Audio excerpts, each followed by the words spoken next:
Check.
Good morning. Welcome to the Cotter and Marshall Show. Be sure to get the stream, Facebook, YouTube, and Twitch. You can also listen to the show. You can get us on the app. Download that for free. In-home smart speaker. And, of course, the website, rock1061.com. Marshall, not going to lie. Day 9, first morning, I had a rough time. Oh, no, baby. No, waking up. I know, baby. I know. Oh, you going to be walking off? Come on, man. I'm fine now. The F up. You are did. fine. I got up. I'm here. I took a nap yesterday. That was, wait for it, legend. Still wait for it, dairy. It was incredible. Yeah, I did not, and that was my problem. I woke up this morning, and I hit snooze for the first time in the history of the show. Oh, my God. I know. It's over. It's over. It's Wrap it up. downhill from here. Just shut the radio station off. This sucks. Coming up on the show today, going to take your calls about things you did at the start of the pandemic, because it is the 1-year anniversary, and what you're not doing now. We've got Hefe 2, the new music beta fish. That's right. Hefe 1 died, but we don't bring that up, guys. Don't bring it up. I'll try not to. Okay. Choosing between the new Evanescence tune and something new from Bad Flower. Oh, nice. And then for Are You Smarter Than a Community College Dropout today? Your chance to win the final pair of tickets for the Sold Out Adelitas Way show Friday night, Victory, North Savannah. We're going to be there on stage. They're allowing this. I know, right? It is going to be a lot of fun. We haven't been on a stage in more than a year. Right. I guess the last stage announcement we made was 10 years?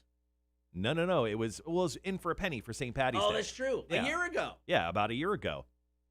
Are we going to be rusty? I'm nervous about the stage announcements, and we're doing 3. There's 3 bands. We're getting up on each band. Now, does the mic have it on off switch? Do I have to worry about that? I don't even know. Cord? I don't know. Do I have to touch the mic? Does the mic just float in front of my face? What year is this? I don't know. Is this the future? Are we in the future? I think so. Oh, Christ. Okay, hopefully we don't screw this up. So with trivia today, I dominated yesterday. I dominated. Shut up. You barely won. You barely won. What do you mean barely? Victory's a victory. The final score was 6-5. 6-5. Yeah, that's final score was 6-5. You barely won. You shouldn't. Okay, you won, but you didn't deserve the win. What do you mean I didn't deserve to win? I didn't like the way you won. I didn't like the way you won. All right, well, you know what? You know what? It was just a bad look. It was a bad look for you. If they challenge me today, I'll win again. Don't do this, man. Don't do this. Don't walk down this corridor of loneliness, because you're only going to end up by yourself in the loser category. It is the Cotter and Marshall Show. We've got brand new stuff from the Pretty Reckless, and so it went. Rock 106.1. Thank you for covering that. Oh, yeah. Yeah, I kept it going. I don't know. So my laptop will not let me share only to my story. So I have to do this on here. Anyway, good morning, guys. Anyone who may be watching. Yeah. Don't mind me as we flip over. Ooh, that's interesting. There is a heavy rumor possibly going on that Russell Wilson gets traded to the Bears today. No. I'm seeing some stuff. Really? I'm not going to bring it up until it happens, but I'm just throwing it out there. There's some tingling in the air in Chicago and Seattle. There may be a one-way flight for the quarterback. So if it happens, how much tingling will be happening in your pants? So when Jay Cutler got traded to the Bears, I got big horny, right? Okay. I was stunned. It was disbelief. Right. I didn't stand up for 72 minutes. And then when I did, I ran around my offices in Las Vegas, and I did laps, right? I did laps, and I felt real good about myself. I don't want to, like, overdo it like I did that time because obviously it didn't work out too well for me Right. with Jay Cuddy. But I would be very happy, depending on what we gave up. Now, I mean, where was Cutler at in his career when he was got traded? a Pro Bowl quarterback. Okay. A Pro Bowl quarterback for the Denver Broncos. Okay. Like, it felt good to finally have a quarterback. And I know Russell Wilson, he's been to a Super Bowl. Yeah. He's won a Super Bowl. He lost Super Bowl, so he's got that experience. You love that. Let Russ cook. All that stuff feels good to say, but I'm so damn skeptical about the Chicago Bears. It's hard to even get excited anymore. I know. I get that 100%, man. I get that. But, I mean, I think, I don't know. I think if this happens, I mean, Russell Wilson obviously, has the credentials. What else would the team need to do around him, though, to help? Well, we would have to give up all of our draft picks probably for the next 3 years, so I don't know what we could do. We'd have to trade a couple guys to even afford them, and then we would have to, I don't know. I don't know what we'd have to do. It freaks me out, even the thought. I almost would just rather be a mediocre team, kind of. Chicago Bears, where quarterbacks go to die. Yes. Sorry, don't mind me as I'm posting, our show across multiple platforms. Live and in your face this morning. Hey, Gibby. When? How's it going, man?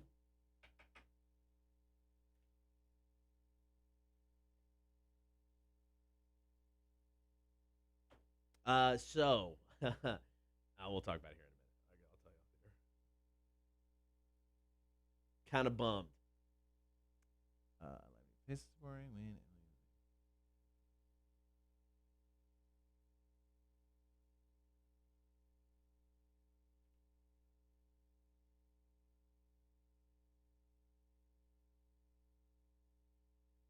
Boom. There's one.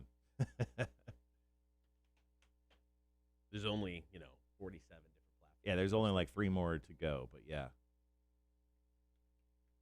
Well, yeah, good morning, Gibby. Thanks for everyone who may be chiming in and not winning with us, watching with us. How much time we got? We got 30 seconds. Awesome. We'll be right back.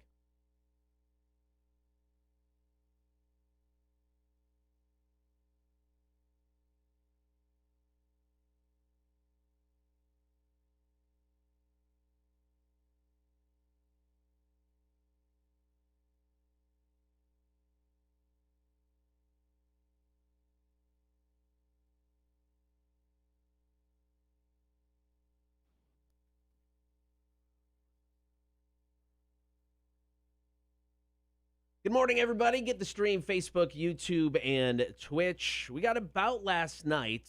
Some stories we're going to get to. Gronk is back.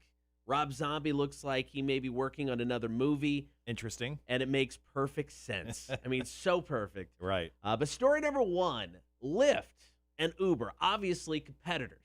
But when it comes to crappy drivers, Lyft has Uber's back.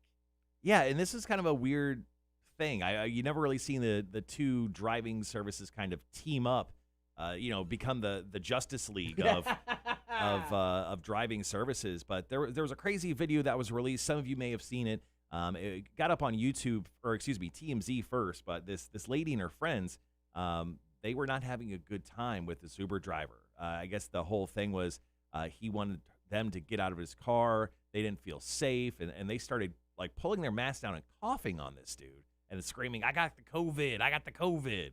We've got the audio.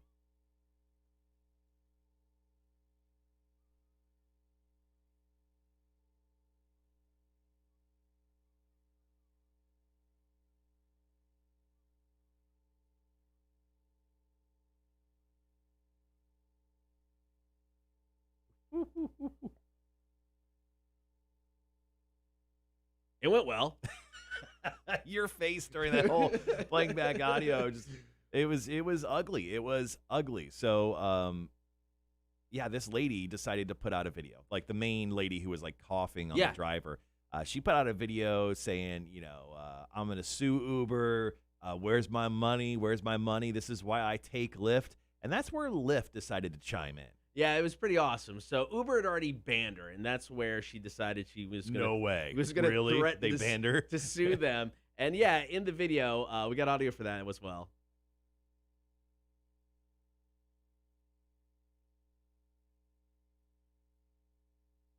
Period, point blank. Yes.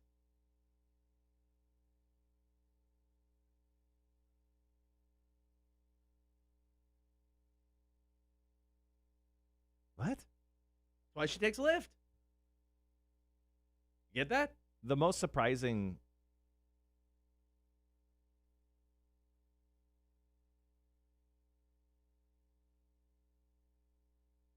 The most surprising thing about this is that she has friends. I mean, how does anyone like this entitled, snobby biatch? It is beyond me. Now, she did say, as she was posting this video, that since she's getting her 15 minutes, she might as well try to get some followers out of it. It's what she did. Repeatedly in that video, said, that's why I take Lyft. No, you don't, because Lyft responded with a tweet. Although this incident did not involve the Lyft platform, the unacceptable treatment of the driver in this video compelled us to permanently remove the rider from the Lyft community. Driving in a pandemic is not easy. Please wear a mask, respect one another, and be a good person.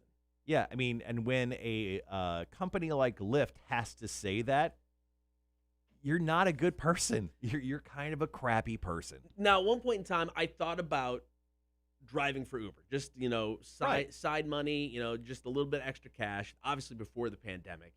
I'm really glad I didn't.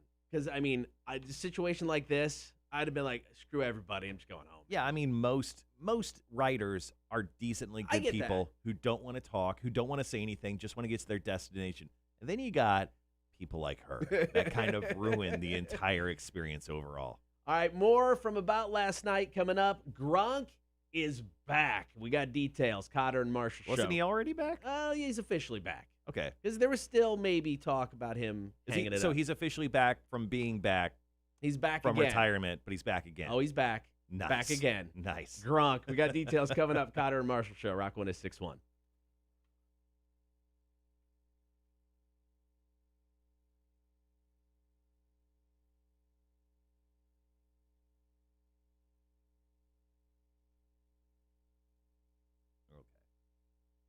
That's why I didn't get it.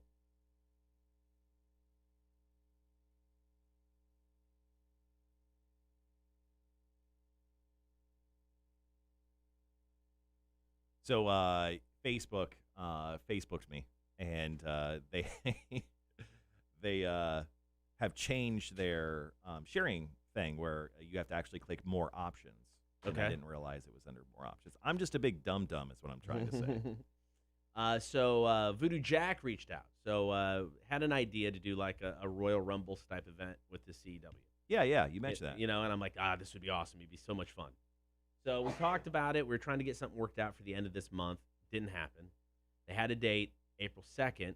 Mm-hmm. Didn't happen. Right. So it's officially happening, I believe, April 9th. Don't quote me on it. The bummer part about that is April 9th is the Friday that as soon as the show is over, I have to head to Kent to pick up my kid. Mm-hmm. So I was going to be in this Royal Rumble type match. I now will not participate. I'm so sorry. Well, if you can't participate, you can't win, Cotter, and that's on you. That's on you, man. Hey, another thing to blame your future child that's going to live with you for the rest of your life on. Forever. Mm-hmm. Yeah. So, yeah, there we go. There's that's a bummer. He actually, so Craig did reach out to me. Yeah, he wanted to see if you'd be willing to maybe do like some ring announcing that night or something. Yeah. Yeah, I saw that. I didn't respond. I said it. But I'm bummed, man. I've been in like 2 of these matches, like a Royal Rumble type match. It's a lot of fun. I was really looking forward to it. Yeah. I was going to break in my wrestling boots. Yeah, not this time. No, not now. Time. I'll just wear them while I'm driving to Kent. Be cool. Sad. It'll be a sad 27-hour ride for you. Yeah. Round trip. So, yeah, last time I went to Kent is when my tires basically exploded on me, so I'm hoping for the best. Yeah, I'm sure it'll be fine. I have no faith in my car, so I don't know what's going to happen. All right. Let's see. We're going to talk Gronk this morning. Here in just a few moments. Oh, that's not the right one. Sorry about that. Yeah, we're going to talk Gronk this morning in the 6 o'clock hour. Rob Zombie, for some reason, they've given him the keys to another franchise, which, I mean, it makes sense. Do we need it? Probably not. I got trivia all set for the 8 o'clock hour. We're giving away, what up, Tim? We're giving away the last pair of tickets to Sold Out Adelitas Way. Very excited for that. So that'll happen around 8:30. We're also doing some other weird, fun stuff. And then can I say, please, if you haven't already, subscribe to our YouTube channel. I just got the boss to agree to spend a couple $100 on a like an intro outro type of deal. That's like super cool, and we should be getting our hands on that here in the next week or so. So I'm excited that our boss is still allowing us to spend money on the show. It just shows me that he doesn't plan on firing us yet, and that's a very, very good thing here. For my prospective vacations in 2021. Oh, man. Looking forward to it. I will say waking up to the grind of, starting a new morning show and then waking up at 5 a.m. every day is starting to get more, I won't say easier, but more like scheduled, more, maybe easier, a little bit easier.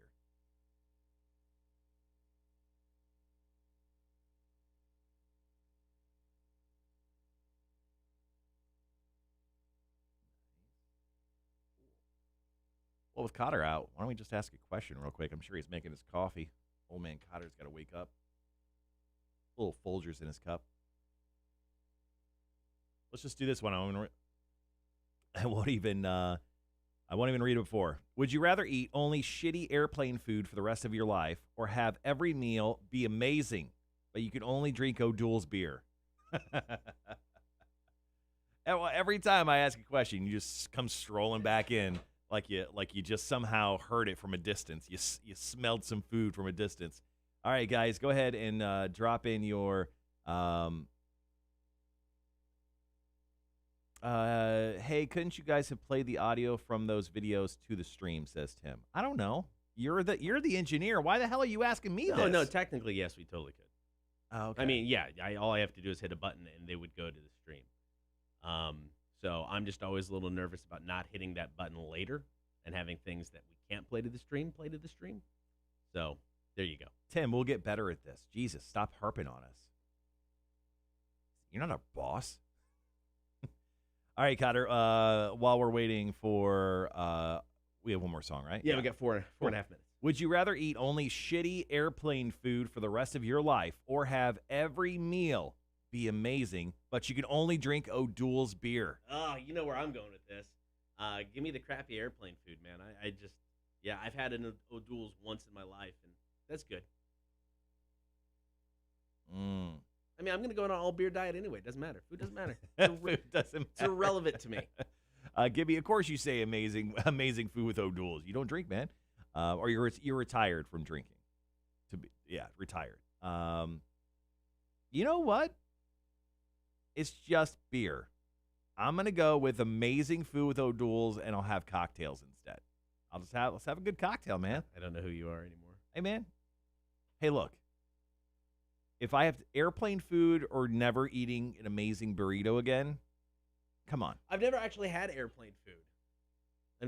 You've been on an airplane? I've been on an airplane, but I've never flown long enough. The farthest I've flown was to Vegas from Peoria, but there's no food. I've flown overseas a couple times, and you're not missing anything. Imagine. You're not missing anything. Yeah. He goes, I'm retired drunk. Gonna put that on my business card. Right. You just retired from drinking. You didn't quit drinking. You retired. You're a gentleman. I mean, you don't quit anything. Things quit you. Tim goes, that's honestly a tough question. Yeah, I get that. Well, answer it, man. Shitty airplane food or amazing food with O'Doul's? I can give up, as long as I can have the taste of a beer with O'Doul's, I think I'd be fine. Yeah, and the cocktail avenue is a good way to go, too. Yeah, I love cocktails, man. Yeah, I do too.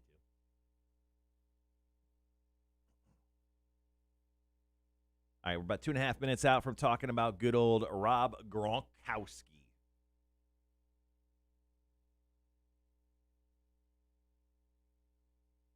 Tim, and I only drink beer. Oh, Mr. Sophisticated over here. A hoity-toity Tim, I only drink beer. Like you're above liquor.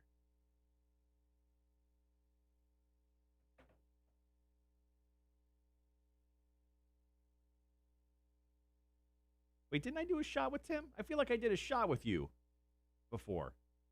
I feel like that's a lie. I feel like Tim's lying to us this morning. This is nonsense. Maybe he retired from liquor. He retired from. That's not a bad idea. It's not a bad idea.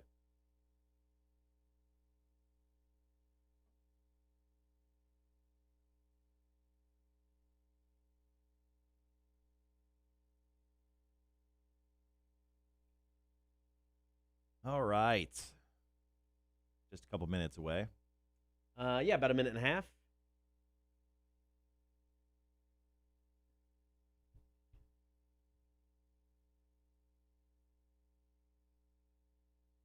You know, honestly, with that, I took those flights to Dublin a couple times. I know I got fed a meal of food. I just don't remember what I got. Right.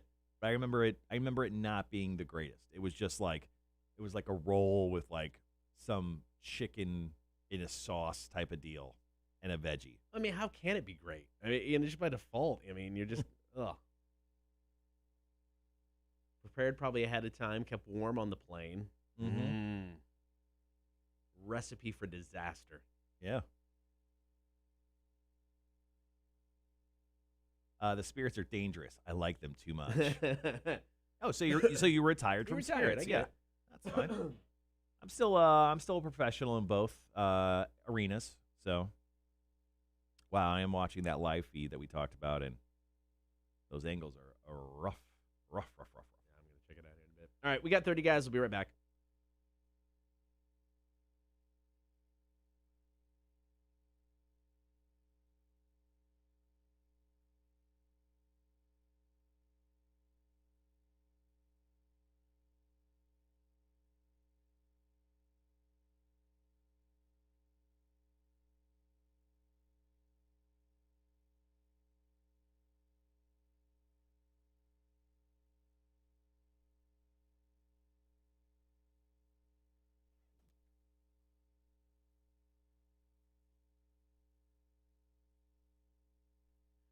Good morning. Be sure to get the stream of the show, Facebook, YouTube, and Twitch. While you're there, like, follow, and subscribe. About last night, story number 2, Rob Gronkowski, a year ago, if you remember, was not in football. No, he came out of retirement. Yeah. The Patriots traded him to the Bucks because Tom Brady decided to go down to Florida and win another Super Bowl. Thanks for that. And yeah, he became kind of a big deal. And people gave him crap because when the season started, he didn't do well. No. He was just a blocking tight end. He had like one catch like in the first 3 games. He brought it at the Super Bowl, though, man. 2 touchdowns? You kidding me? Gronked. And you can't ask him to not, wait for it, Gronk. So, there was some question as to whether would he retire again, head back to the WWE.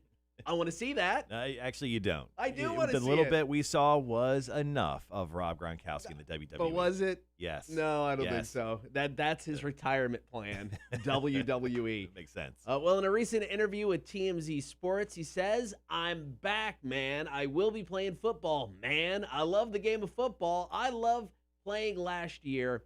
I had a great time." It sounded like he had a concussion when he said that statement. He said he took 2 weeks off, or 3 weeks off after the season, and he just worked out for 4 straight days. A little sore getting back into it, but he is coming back. Well, I mean, was this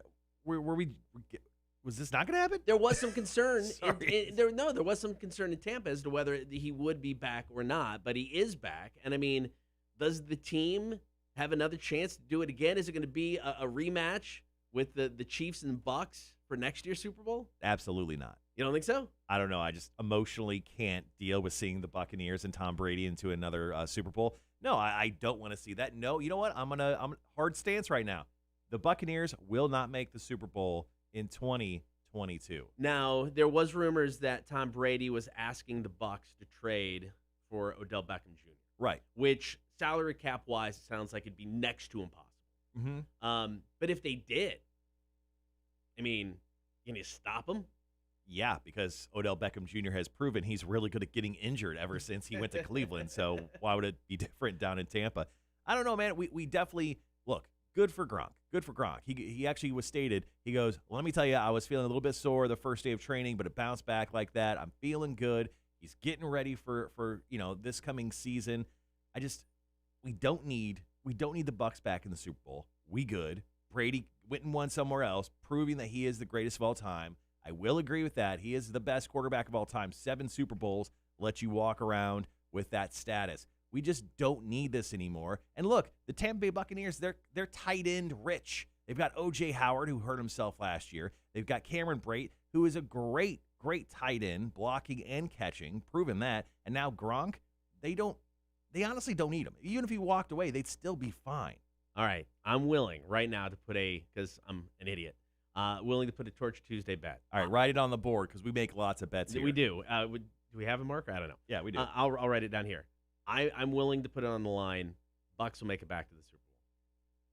Just making it back, not Just winning? making it back, not winning. They will. Okay. They will return to the Super Bowl in 2022. No, they will not. Yes, they will. Well, good, because the Torture Tuesday bet is I'm not going to breathe anymore if I have to watch Tom Brady in another Super Bowl. Congratulations. All right, one more story to You're go. going to kill me. One more story to go. And about last night, Rob Zombie reportedly has got another new movie in the works. And as soon as you hear the title, you're going to go, this makes complete sense. Here's Creed and a Higher, Cotter and Marshall Show, Rock 106.1.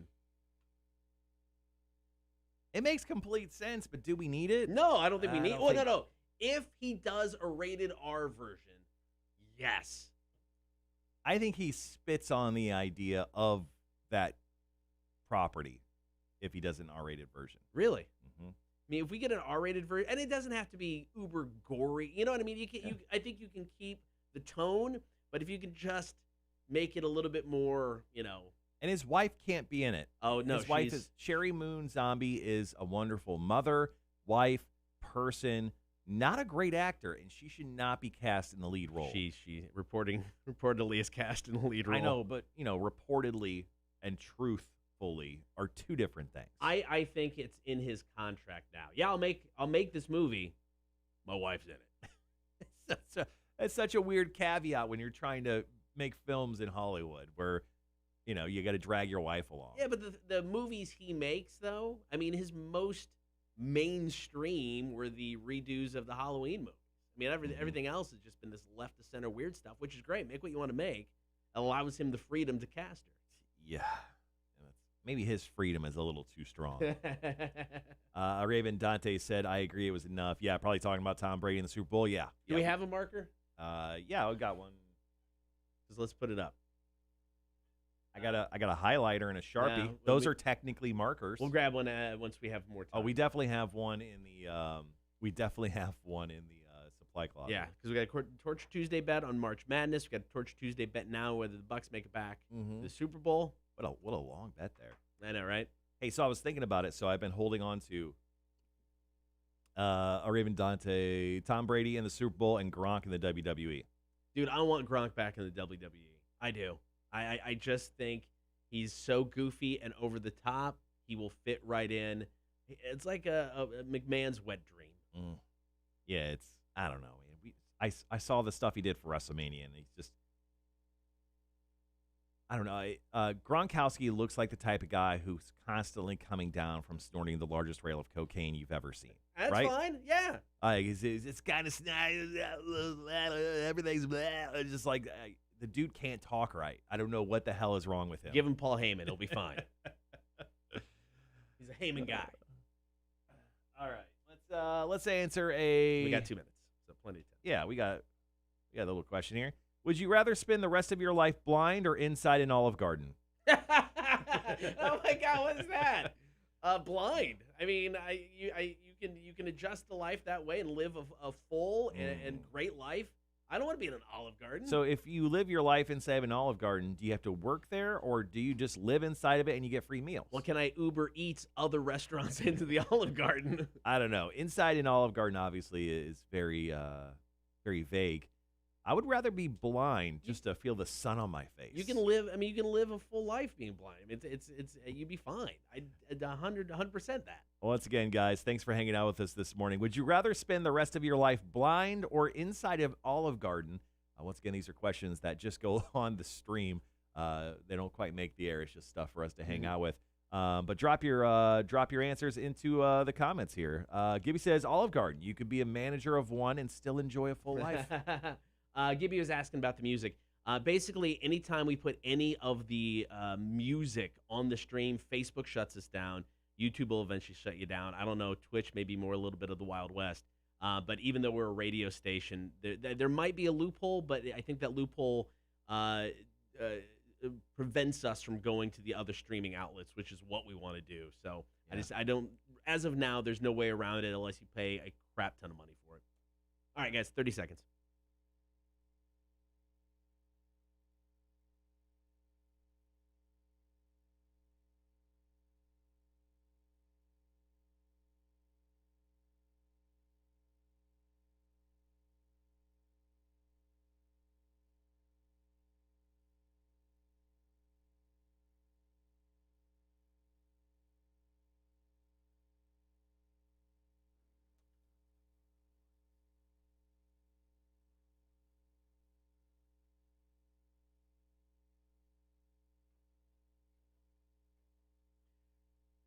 Good morning. It is the Cotter and Marshall Show about last night. Story number 3. Rob Zombie, known for making, weird, bizarre horror flicks, some good, some not so much.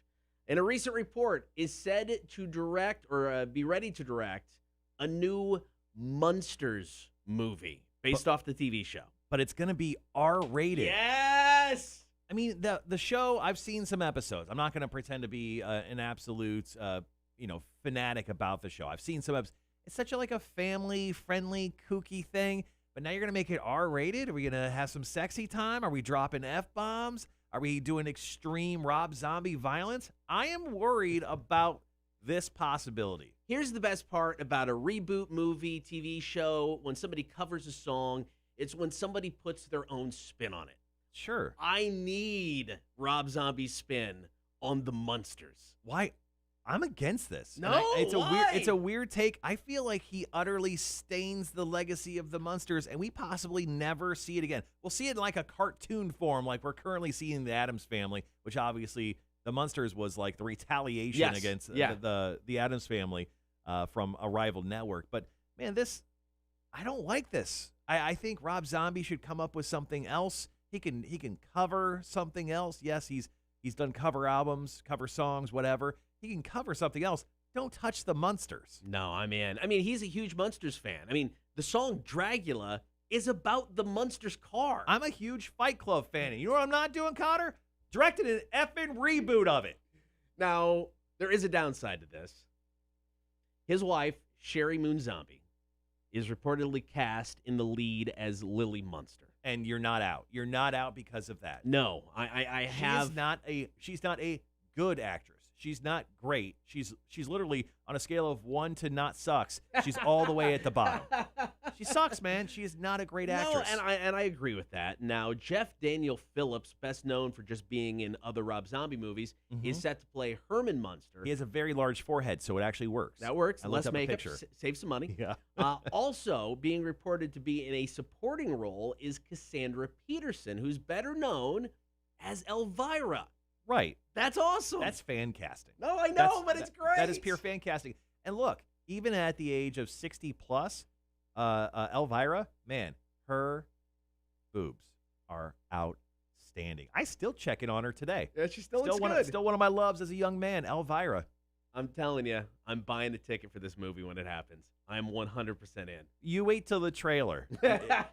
Well, you wait till this is officially official, because this is technically just a rumor right now. But yeah. It sounds so legit, it probably will happen. I want it to happen. Cotter and Marshall Show, Rock 106.1. Raven Dante. So if you live in the Olive Garden, does that mean you can never leave? That's how I took it. You can't ever leave the Olive Garden. That'd be my guess. Yeah. Right? Because you're just stuck there. Yeah. Like I said, that's why can I Uber Eats other food in? Because I'm sorry, endless soup, salad, and breadsticks can get old after a while. Exactly. Their fettuccine Alfredo.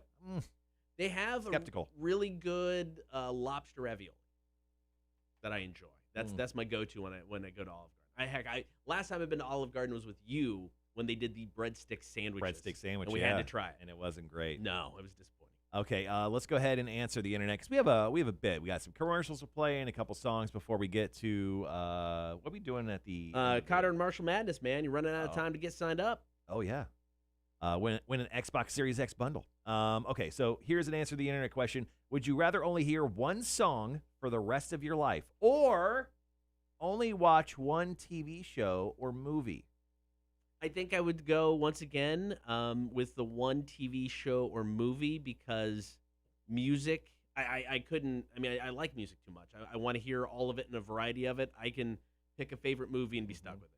Now, there's one TV show, so you can pick one that's like 20 seasons long. Pick The Simpsons. You can at least mix it up. I would choose The Office.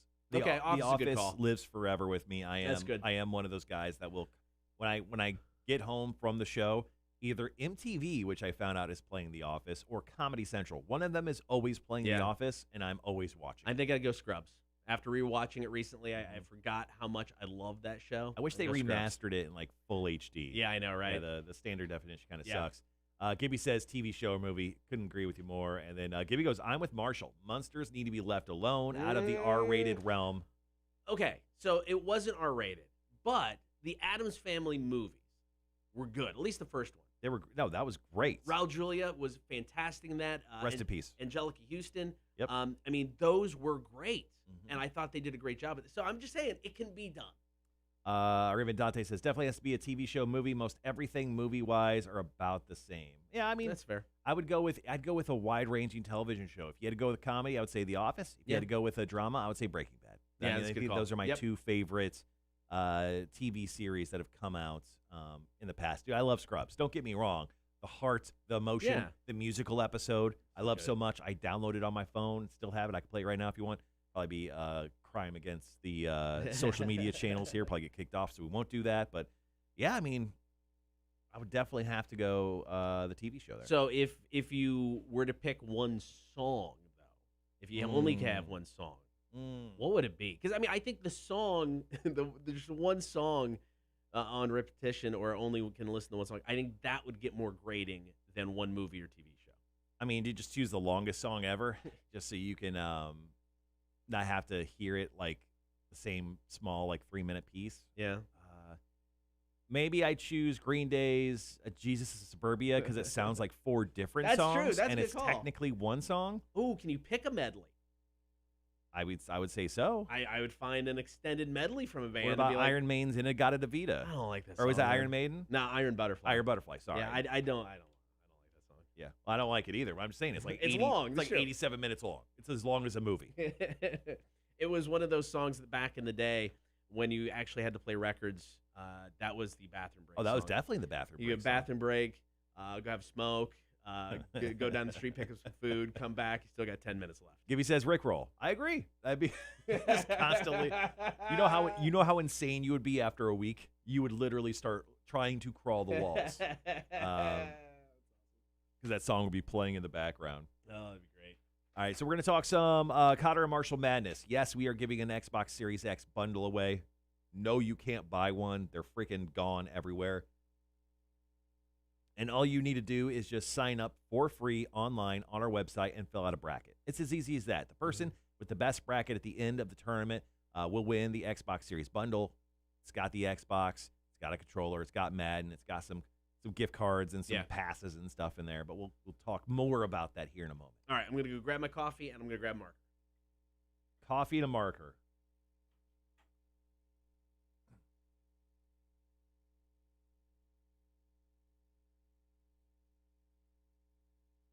Anyway, thanks for once again hanging. This is only week 2 of the Cotter and Marshall show. We do have some really cool stuff planned. We have some more fun stuff coming to the Cotter and Marshall show. We've been talking about it, getting stuff going.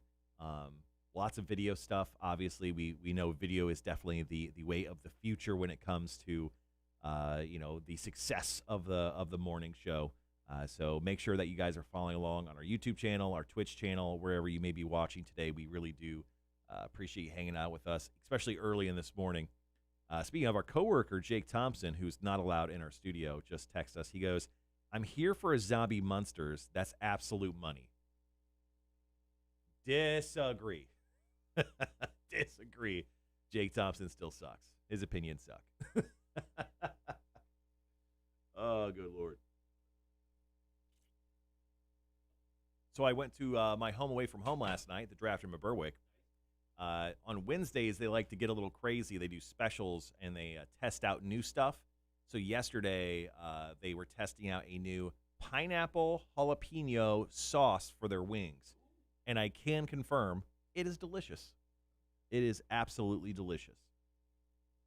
They asked for my opinion on it, which immediately I was like, you guys are going to regret this. But it was really, really, really good. Turned out really good. And their truffle fries are outstanding. Outstanding stuff. With you in the background there, it's almost like a music video is about to start. Yeah, there we go. Perfect. They're on the board. Torch Tuesday bets. March Madness Bucks make the Super Bowl. We should probably put some more detail into that. Like Cotter thinks Bucks will make the Super Bowl. Until I forget. No. And I'm like, dude, I'm pretty sure it was you. Yeah, you were saying it, man. You're a big Brady guy. You always have been since day one. Yeah.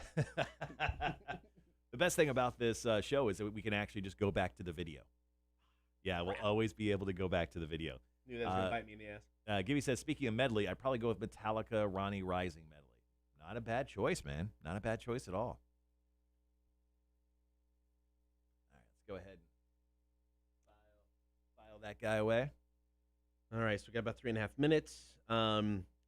Tomorrow, I'm definitely napping before the show at Victory North.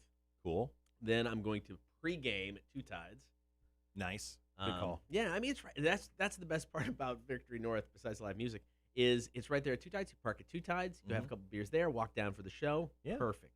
Yeah, no, I'm excited for the show. Actually, my contact, the guy that's the promoter for the show, apparently Victory North, I mean, they're really stringent with COVID-19 restrictions and everything with the venue. And they've only given him a certain amount of people to actually work the show that are from Victory North. So he hit me up, and he's like, hey, I'll actually be the door guy. Oh, wow. He goes, yeah, they just they'll only give me so many people. I'm like, okay, well, you'll definitely see me at 7 o'clock on Friday. Nice. Good.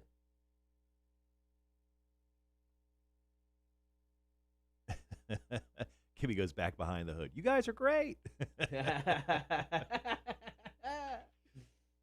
All right, man, I'm excited. I know it's stupid, but in Marshall's Music News today, I get to talk about the Ninja Turtles. That's awesome. And growing up, I was the biggest Teenage Mutant Ninja Turtles fan. I've watched, I won't say I've watched all the cartoons since that early 90s time when I got into them, but I've seen every one of their movies that they put out since. Still love them. Still love them. The first movie came out when I was in junior high. Mm-hmm. So, I mean, it's old. I think it's a classic. It might be black and white. But we had one guy that I went to school with. His name was Asher. Cool guy, dude. Sick name. One of the most talented artists you will ever see. Dude is crazy. I mean, crazy talented. Mm-hmm. But he was into the comic books. The Teenage Mutant Ninja Turtle comic books for the movies. The original. That's how they started. Yeah. So I mean, it was like they started with the movies, and then he would show the comic books. You're like, whoa, what's this? And then I remember when that first movie came out, it was the biggest thing in junior high that year. Huge. I remember going to see all of the Turtle movies in theaters, even the crappy third one where there were samurais at some point for no reason. I forgot about that one. Yeah. Have you seen the newer ones? I haven't seen any of the newer ones. I saw like the CGI ones that Johnny Knoxville voiced Leonardo, and it's Michael Bay crap. Though, is that the one where they're like huge? Yeah, they're gigantic. Yeah. No. I hadn't seen them. I like my turtles more like pear-shaped, like me. Yeah, I want to see myself in the Ninja Turtle. I could buy a ninja star. I could buy some nunchucks. I do have a pair of nunchucks. They're not real; they're foam. But Okay. in case you ever want to bring them in and hit each other with them. My uncle was big into that stuff, and he had he had nunchucks and all the weapon stuff, and he had like the ninja outfits. He was weird. A Raven Dante's Michael Baycrap, nicely put. Thank you. Yeah, seriously, the Transformers movies, all 27 of them, garbage. All right, 30 seconds.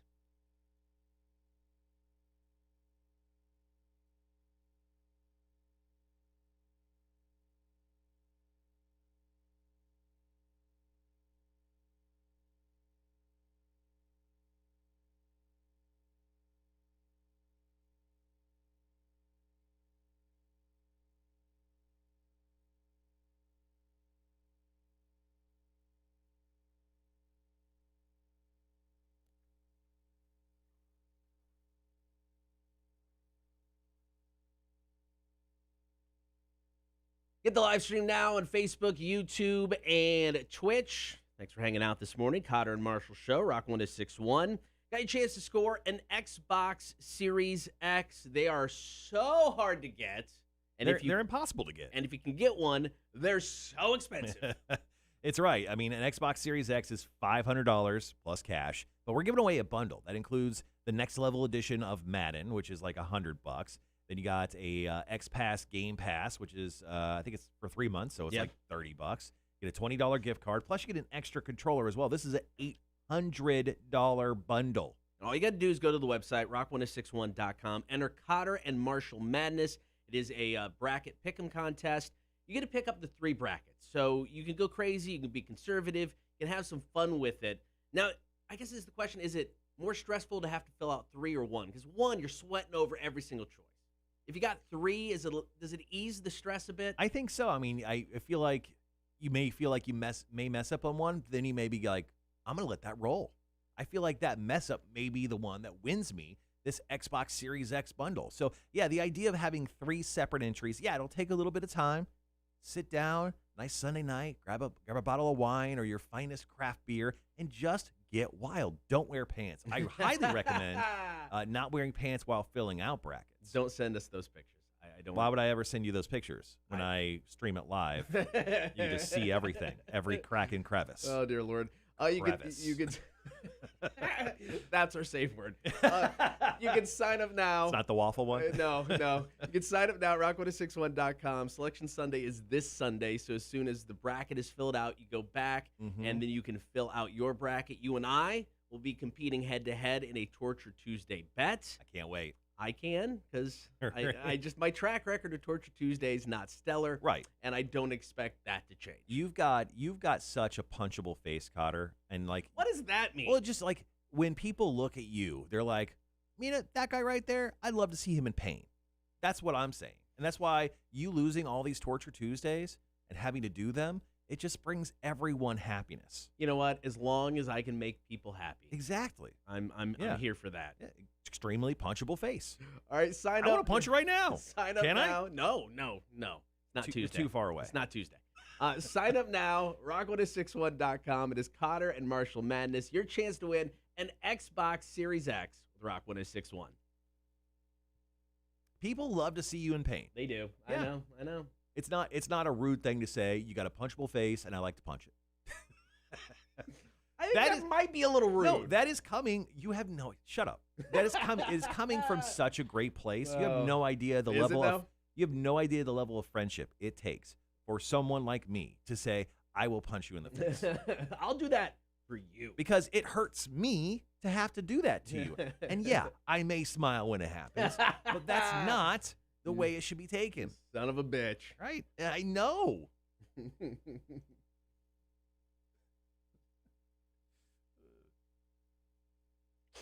7 o'clock hour, going to take your calls. You guys can comment in the stream as well. We're at the year anniversary of when the pandemic and restrictions really kind of kicked in. And what did you do at the start of the pandemic that you no longer do now? I mean, I washed my hands a crap ton at the start, way more than I ever needed to. Oh, yeah. I'm back to normal now. I'm not over. So you're never washing your hands, no, even after you go to the bathroom? Oh, no. I just like to, just, be all natural. Yeah, I just like to grab some water from the toilet bowl. I like to smell my own scent. Let's see. Gibby says Schadenfreude. I don't know what that means. Should I be scared? Is that your safe word? Is that your safe word, dude? I thought it was twat waffle. What did you do at the start of the pandemic that you didn't do now? I got a couple.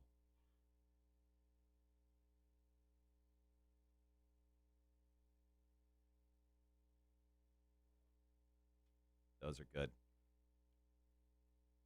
All right, so yeah, as Cotter was saying, we're going to talk about the question: what did you do at the start of the pandemic that you don't do now? Don't do now. I definitely have a few things on my list, and then we're going to get into a story about Avatar to wrap up the 7 o'clock hour.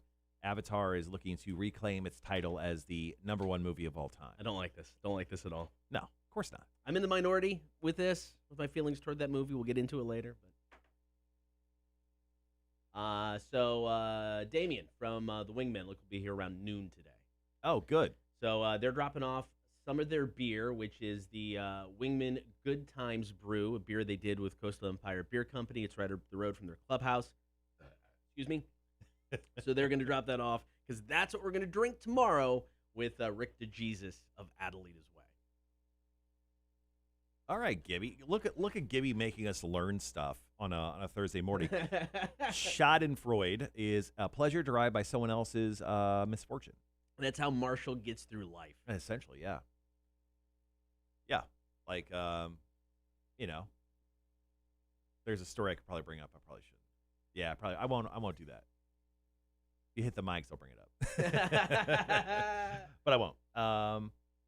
Man, I can't. The first hour went by so quick today. It did. Well, thanks once again for everyone hanging with us. Obviously, we're in commercials right now, live on the air here in Savannah, Georgia. And then 7 o'clock hours, we said, we'll take your phone calls and we'll talk some Avatar. All right, let's ask a question here. Oh, Jesus Christ. Oh, Jesus. Oh, Jesus. All right, everyone, drop in your comments on the chat here. Cotter, as always, this question is directed to you. Okay. Would you take a guaranteed Olympic medal, but in the Paralympics, someone would severely hurt you to make you eligible? So once again, essentially, you would become an Olympian right now. Right. But someone has to severely hurt you so you can win it in the Paralympics. No, I don't think so. I'm going to say no to that one. It's a brutal question. I'm going to say no to that Once one. again, every morning we play Answer the Internet. The question right here, with a nice little medal on the picture there. Would you take a guaranteed Olympic medal, but in the Paralympics, someone would severely hurt you to make you eligible? Jesus Christ. Nah, I like my stuff working, man. I'm going to go ahead and just pass on that gold medal. Speaking of the Olympics, do we have an update? Is it going to happen? Well, being the Olympics... I'm looking now. Yeah, being the Olympics guy on this TV show, well, it's a TV show a little bit. I need you to be on top of this. Yeah, I haven't looked in a while. Last update was that Japan really wants to make it happen because, I mean, they're going to lose a crap ton of money anyway. Right. They really wanted to make it happen so they don't lose all of their money. But it sounds like no fans or limited fans. Okay. So it's not like, if you've got family competing in the Olympics, I don't know if you're going to be able to go watch them. Oh. And they were going to be, and the interesting part, now the story about the Olympic Village, right? It is like it's Sextown, USA. Yeah, Sextown. Yeah. I mean, it's like they give free condoms, and it's people from other countries just getting down for, a couple weeks. I'm guessing they'd have to clamp down on that. How? I don't know. People are going to be sneaking into other people's. You would think little booths. Yeah. Gibby says in regards to that last answer the internet question, would that be rigging the system? Raven Dante says keep the medal. I don't need it. Yeah, I agree. And he goes, yeah, don't need it that bad. I don't know. I mean, Olympic fame is great.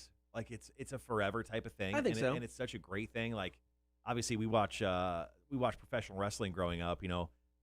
Ask me who a gold medalist is in any sport. I probably couldn't say anyone. but Kurt Angle, he won it with a because of broken wrestling, freaking neck. yeah, Kurt Angle. Michael Phelps. Michael Phelps won like 1,000 gold medals. Mark Spitz, Greg Louganis. See, and that's why you're an Olympics guy. Carl Lewis. Name Lawrence one. Griffin Joyner. Yeah. Flojo. Didn't she get that taken away from her? Is that the one? Who's the one? I don't know. Who's the one that got her medals taken away? I don't think so. Sydney Jones or something, the runner? Oh, Lolo Jones? No. She was actually on the challenge this year. Oh, really? Challenge. Yeah, she sucks. Michael Johnson, who was like the 400-meter guy. Yeah. He wore the green. He wore the gold shoes when he ran. Usain Bolt did. Usain Bolt. Yeah. He dominated the sport for years. He could still dominate. I don't think he's competing. I think he retired, but I bet he can go in and still win. Mm-hmm. But yeah, track and field is where I probably know more athletes. Michael Phelps, Mark Spitz, both swimmers. Greg Louganis was a diver. Janet Evans, I think, was a swimmer. I don't know. Well, you know way too much. Michael Thorpe, he was the Australian swimmer, the Torpedo. Why I remember this, I don't know. I'm so sorry. Nadia Comaneci, first perfect 10. That's a name that most people. Nadia Comaneci was famous because she was from Romania and she got the first perfect 10 in gymnastics in the Olympics back in the 70s, 70s. Anyone watching the stream right now, do you know anyone who likes the Olympics this much? Because seriously, for not a sports guy, let's face it, you're not a sports guy. I'm not a sports guy. No, you do enjoy sports. Mm-hmm. You do come over to my house. We watch sports. We like go out sports. to bars. We watch sports. Yeah. But you're not a typical sports guy. Like you could even tell me when free agency starts in any sport. But after the season. But yes, most of the time. But the Olympics, you love to a degree that is possibly frightening. I don't know what it is about the Olympics. I love them. And I watch, and it doesn't matter the sport. I'll watch ping pong all day long. Rhythmic gymnastics, throw that ribbon. I'm in. I will say, though, after the Olympics, well, now 5 years ago, my new favorite Olympic sport is rugby. 7-on-7 rugby. So much fun, man. And I loved watching rugby. I actually got into it when I did a couple trips to Dublin. Okay. And we had some free time, not a lot, but they just let us go explore the city. And I just went to like whatever pub looked good at the moment. And we went to this basement pub. It was packed upstairs. They're like, there's a downstairs. We went downstairs and we sat at this tiny, crappy table. And dude, I watched rugby with a bunch of drunks. That'd be awesome. And I just slugged Guinnesses the entire time. It was so much fun. My first year here, first 1 or 2 years here, we did something with Savannah Shamrocks where I trained with them. Oh, yeah? I was skinnier and younger and a little bit more in shape. Right. And then I did play in one rugby match. It's brutal. Oh, yeah. It is brutal. Aaron goes, I love certain sports at the Olympics. He goes, ping pong, question mark? All of it, man. Badminton? Yeah. Okay, there's one sport, for whatever reason, I cannot sit through. Water polo. I don't know what it is about water polo. I hate I don't think I've ever seen water polo. It's like soccer in a pool, except you throw the ball. Yeah. It's the one I can't sit through. Anything else? Archery? Heck yeah, that's so entertaining to watch. Gibby makes a great point. One sport I'm really into, which is just horny guys talking, women's volleyball. Dude, seriously. From an athletic standpoint, I would watch it. I would watch it with Gibby, but in the same room, but like at least 12 feet apart. Yeah, and we couldn't look each other in the eye while watching women's volleyball. But at the end of it, it'd be fine. High fives. Yeah, well, high five, air high five. There's a pandemic still going. I don't know what it is, man. I love the Olympics. So it's like I don't have cable right now, or any sort of like that. If Olympics roll in, I am signing up for all of it because I don't want to miss anything. I need DVR because NBC will just show 8 hours at a time. I'll DVR the entire 8 hours, come back and watch it. It's so good. I'll sit through the marathon. Yeah. Why? I don't know. Yeah, I mean, Aaron goes beach volleyball. Yeah, we all agree. Volleyball's awesome. No, volleyball's great. Yeah. Without a doubt. Without a doubt. I mean, they get in the Winter Olympics. I mean, so this year, supposedly, there is a skateboarding competition in the Summer Olympics. Is there? Yes, because, they added snowboarding years ago to the Winter Olympics. And, and I think that really revamped excitement for the Winter Olympics because it was a newer sport, a younger sport, and they've just never done that necessarily in the summer. I want to say there is some sort of skateboarding this year. So I was looking up some trivia questions, and one trivia question I didn't use, it was actually in regards to a snowboard. So I'll ask you right now. There are two ends to a snowboard. Ooh. What are the names of the ends? I have no idea. Tail and I don't know. Nose and tail. Nose and tail. Okay. Yeah. was one of those things where it makes you second guess your life. You're like, what the hell are those called? Starboard and no, it's just nose and tail. Shaun White, of course, the famous The red tomato. Yep. Yeah.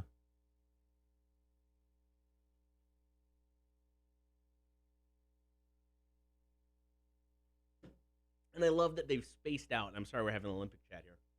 I love that years ago they spaced out because they used to have the Summer and Winter Olympics in the same year. So you had to wait 4 years for everything. Mm-hmm. I love that the fact now every 2 years you get another Olympics. Yeah. They spaced it out. Yeah. So that was a good call. It was weird not having the Olympics last year. It was super weird because I was so excited, so ready. When is the next World Cup? I don't know. Speaking, yeah.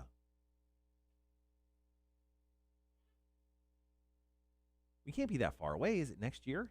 Is it 2022? It's got to be 2022. 2022, it looks Yeah. like. Yeah, Yep. yeah. Oh, we got a phone call. You want to try to take it real quick? Yeah, sure. Rock 1061, hello. Let's try that again. Rock 1061, hello.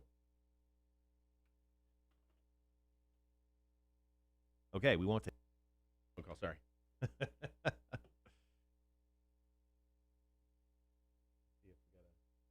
We really do need a flasher in here. We do. I Yep. missed that, yeah. Aaron goes 22. Yeah, 2022. Yeah. Dude, Oh. I'm kind of stoked to watch the World Cup, but damn it, if America doesn't make it in, if they don't take care of business, we really need them to. It was, I mean, however many years ago when we were out with the station watching it at Rachel's, Mm-hmm. Yeah. that was so much fun, man. That was my first year. That was my first year in Savannah. Was watching the World so Cup with you 7 guys. years ago? Yeah, it was a while ago. Holy crap. Yeah, next year will be 8. Yeah, so that makes sense. So I mean, that was so much fun. I mean, Mhm. because you have, obviously not a rabid soccer fan, but you got people who are, and you throw all of those people in one room, you're instantly a rabid soccer fan. I don't know what's happening, but damn it, it's good. It's always fun. Yeah, Gibby says, "Get on it, Tim." Yeah, Tim. Get us a little flashing red light. We're dumb. We don't understand phones. I love how Tim's still a character on the show. Yeah. He showed up, first week. Yeah. Tim is still a character. Do you have the Tim sound effect? I don't. I should. Okay. I'll load it up for tomorrow. We've gotten a Tim Tim sent it himself. a Tim fix it sound effect that we can air. So All right, we got about 2 minutes. all right, so we're jumping into our call topic today, which is definitely nothing in regards to the Olympics, which we've just talked about for 10 minutes straight. You're welcome. The question today is, what did you do at the start of the pandemic that you don't do now? Like love your children, or maybe you got really into like edging and mowing your lawn and having the best lawn during the year of 2020. I'm waiting for somebody to call in and be like, well, I was married, and then I spent a year with them, and I'm not now. There's definitely, It's happened. There's a lot of those stories. Probably a lot of them are still going through the Yeah. emotions of divorce, so they probably won't be calling in. But we definitely want to take your calls. I get it, man. It's like you get into a routine to where you and your spouse, find a rhythm, to where you're not overdoing spending time with each other. You got that find that nice, happy medium. And then, you get to a point where now you're just spending all of your time with them. Mm-hmm. I mean, love and hate, man. It can easily go either way. Yeah. All right, guys, we got close enough to 30. We'll be right back.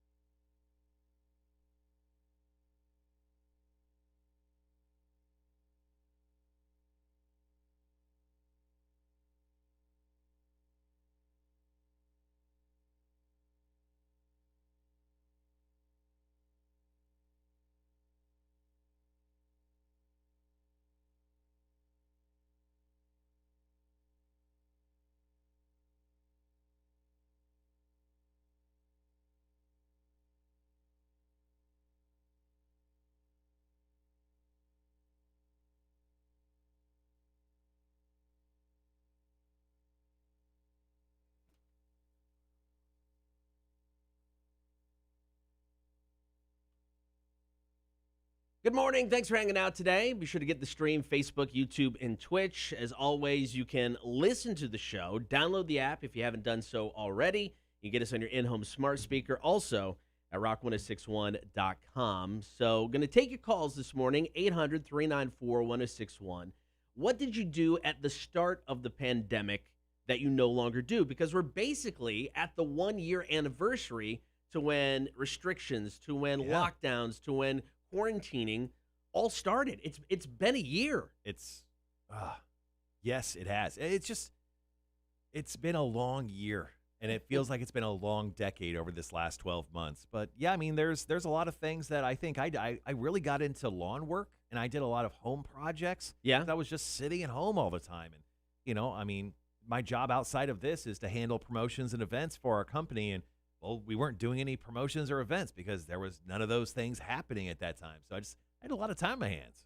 Now, we got a recent survey. Top things America did at the beginning of the pandemic: carry hand sanitizer at all times. I have some on me right now. I have some in my car. Yeah. In the beginning, though, I mean, anytime I would get back into my car, I would use my hand sanitizer. I haven't done that in months. Yeah, and you actually left your hand sanitizer in the car, so it was like liquid hot lava. Well, for a while. Add that extra layer of protection. It burns the germs off. They actually said you shouldn't do that because if it explodes in your car, it could set a fire. There's that. Yeah, I guess that could happen. And what was up with the hand sanitizer, like the cheap stuff? It smells like tequila. Well, that's because the breweries and distilleries made it. Yeah. I bought this at Kroger. Right. It wasn't like craft hand sanitizer. It was $1. They just pour a little in for their homies. Wash my hands. These are things people did at the start. Wash my hands for at least 20 seconds after being outside. Yeah, I mean, I think we all kind of did that on a more regular basis at the beginning. Not now. Avoid touching public surfaces at all costs. Oh, yeah. Yeah, now I don't care.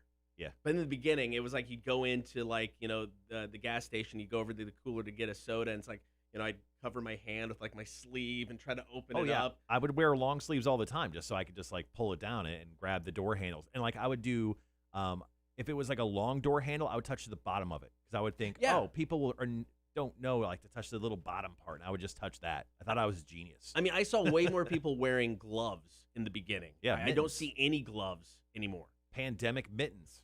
We should have started a company at the beginning. We're so stupid. Pandemic mittens. That is pretty good. Now, we did get a couple comments on the Facebook page about this. Tessie said, at the beginning, watched a crap ton of TV, got to the point of got burned out on it. Yeah, you watched all of the television. I mean, because in the beginning, I mean, you binged through everything. Including Tiger King. Remember that? God, it was so good. Highlight of the pandemic is still Tiger King. Possibly. In the first month in. Possibly. Doug Powell said he used to make a crap ton of bread. We did that. Doug, you're a baker, huh? No, he is a chef. Okay. And he was saying that normally, he doesn't bake because he's a chef, and that's why you hire specialists to do that other stuff. Sure. So he tried to just kind of teach himself how to do it. Big time bread guy. Good for you, man. Now, in the beginning, because my oldest kid does like to bake, so he would make bread, and it was fantastic. That lasted about 2 weeks, and then it went away. No more bread in the house. A bread maker? Like, did they use a bread maker? No, he made it from scratch. Oh, yeah, good for him. Some of my kids have, a couple of my kids, they got talent. So we're taking your calls today, 800-394-1061. What are the things you did at the start of the pandemic that you're no longer doing? I think the biggest one for me is play video games. I played the hell out of video games. Yeah, at the start. I played a ton of video games. Actually, on our live stream right now, Aaron says, my kids were singing a song while washing their hands. I nipped that in the bud almost immediately. I can imagine sitting at home and your kids, singing and screaming at the top of their lungs every 5 seconds. Could get quite annoying. All right, we're going to take your calls, 800-394-1061. What are the things you did at the start of the pandemic that you're no longer doing? 800-394-1061. It's the Cotter and Marshall Show. Here's Mammoth, WVH, and Distance, Rock 1061. Good song. Ooh. Yeah, I played, obviously, a ton of video games right at the beginning of the pandemic. For sure. Ton of video games. Working out. Obviously, I haven't done that in a while. Probably should start that again.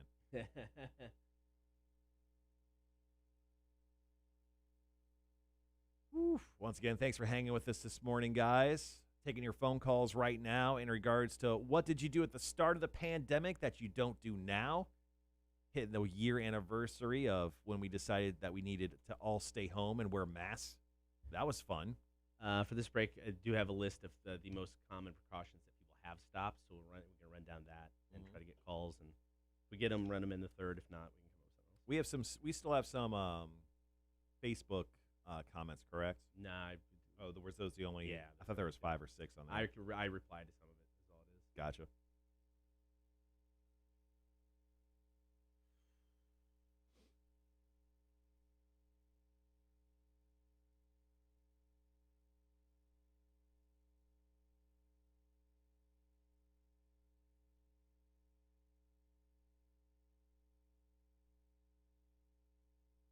Woo, woo, and woo. Good Lord. All right. Gibby says, can I get a song request? Kill Switch Engage, The End of Heartache. Yes. We have that, right? We have to have that. I love that song. Hell yeah, dude. Yeah, we'll get that on this hour. Yeah, we'll play it coming out of the next set of commercials. So after this next break. So Yeah. Here in the next little bit. Once again, thanks for hanging around with us, guys. Taking your calls if you want to chime in, you definitely can. What is some stuff that you did during the pandemic that you definitely don't do now? I've got a couple things for sure, but I'll save them for the on-air portion.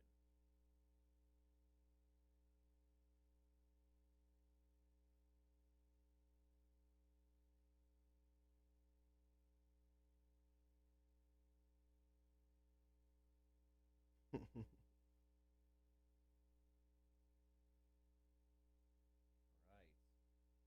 Well, we got a minute. We'll go ahead and actually, we only have a minute and a half. yeah.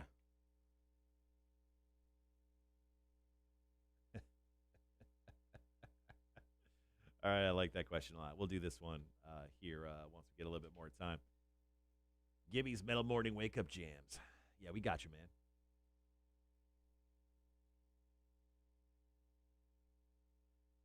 Once again, this hour, we're taking more of your phone calls. And then we have a little story about Avatar trying to retake the top grossing movie of all time. Then we'll play a little game with that.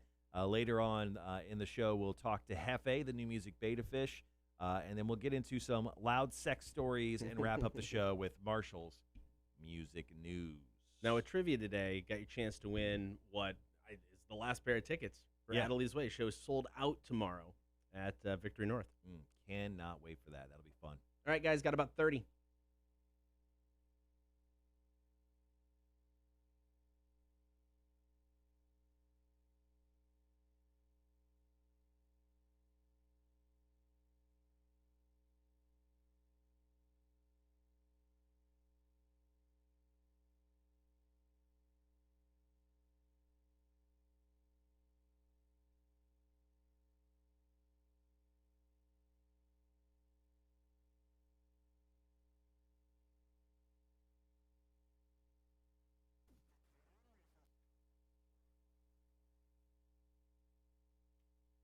So we're taking your calls this morning, 800-394-1061. What did you do at the start of the pandemic that you are no longer doing? You got any? Yeah, I've got a couple, actually. Okay. First and foremost, very ambitious Marshall decided he wanted to learn a language. Oh, I remember this. And during the pandemic, I bought Babbel, which is a great service, and they have like 10, 12 different languages. But I chose Spanish, although whenever I make jokes to my wife, it's always in Italian. It's an ongoing inside joke. Anyway, I wanted to learn Spanish, and I was pretty good for the first 2-3 months, and then I just stopped. Yeah. Habla Español? No. I cannot. Fair enough. I thought a lot about zombies during the pandemic because I thought eventually the pandemic would just push us into the world of The Walking Dead. I don't know why. I spent a lot of time thinking about that. And then another thing I did during the pandemic, later half, I spent way too much time trying to buy a PlayStation 5. Yeah, you did. Way too much time trying to buy a PlayStation 5. So anyway, those are things that I no longer do, mostly because I bought a PlayStation 5. 800 394 1061. What did you do at the start of the pandemic that you no longer do? We've hit the 1 year anniversary. Now, according to a recent poll, here are some of the most popular things, or some of the things that people have stopped doing. Immediately changing out of your clothes to wash them after being outside What? your house. What? Getting home, changing your clothes. No. I remember stories of this. People would have you like do that? No, I didn't do that. There's another one on this list I did. The next one I did, but the clothes thing, people would have like a box they would throw their clothes in and then Right. immediately go wash it. That's like end of time stuff. I didn't think we were that bad. This one I did do. Sanitize my groceries. Nope. Went to the store, got your groceries. We'd wipe them down once we got them home. Nah, I would just lick them. Your groceries, not mine. I know. Yeah. Oh, Yeah, it's gross. probably a good idea that you washed them. Kind of in the same vein, number 3 on this list of things people aren't doing anymore: sanitize all my mail and packages. I never did that either. No. It's funny. We How did I not get COVID-19? Sounds like I'm a real dummy. And then some of it was was some of the stuff we already went over. Avoid touching public surfaces. Mhm. Yeah, I don't do that anymore. Wash my hands for at least 20 seconds. So I mean, you were definitely more.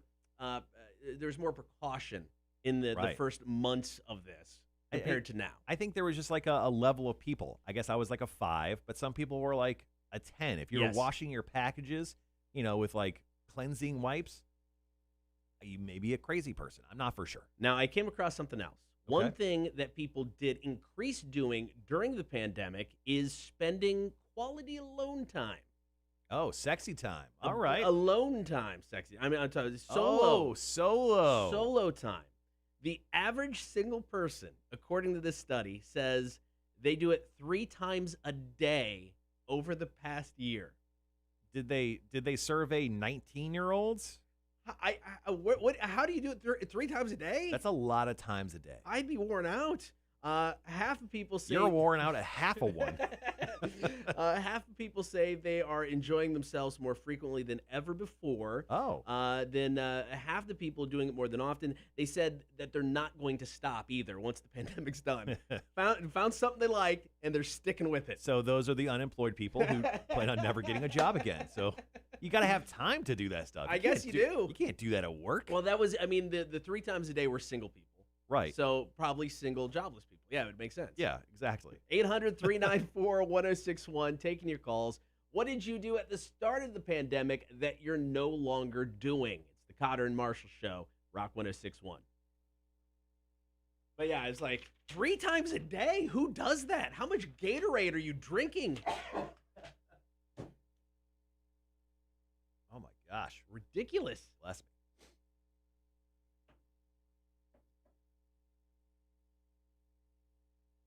Three times a day. Right? They just have to be like all hospitality people who are like young and then just like off of work. Yeah. Gibby says, got to get to know yourself better. It's true. Well, hopefully in between those alone times, they were at least washing their hands. Oh, maybe That would be nice. They increased that, but then they stopped the hand washing.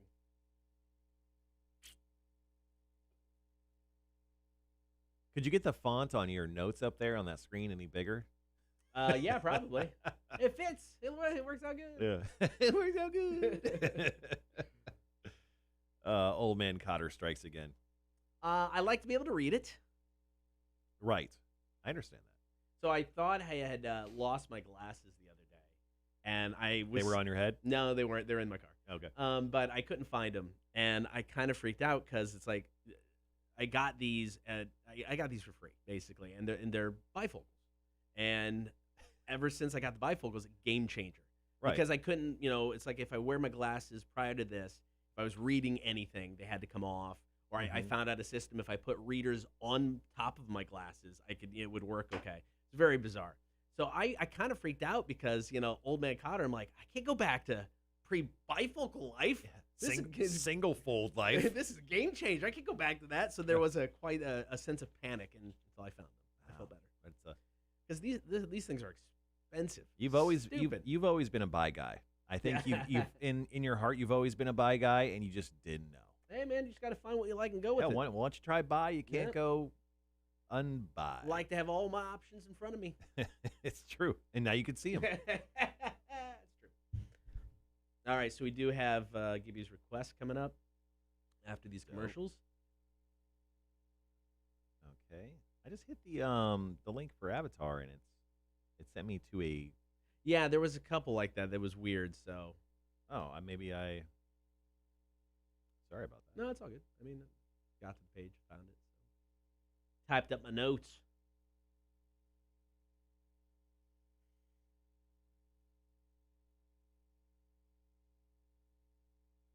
Sorry guys, just getting ready for our next story, which I'll be we're right back. doing. We'll need something here because this would have been. Gotcha.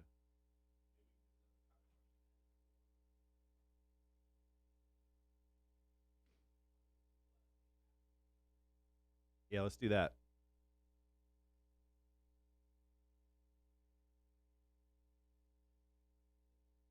Sorry guys. Good morning, Greg. Once again, just getting set for our second half of the 7 o'clock hour.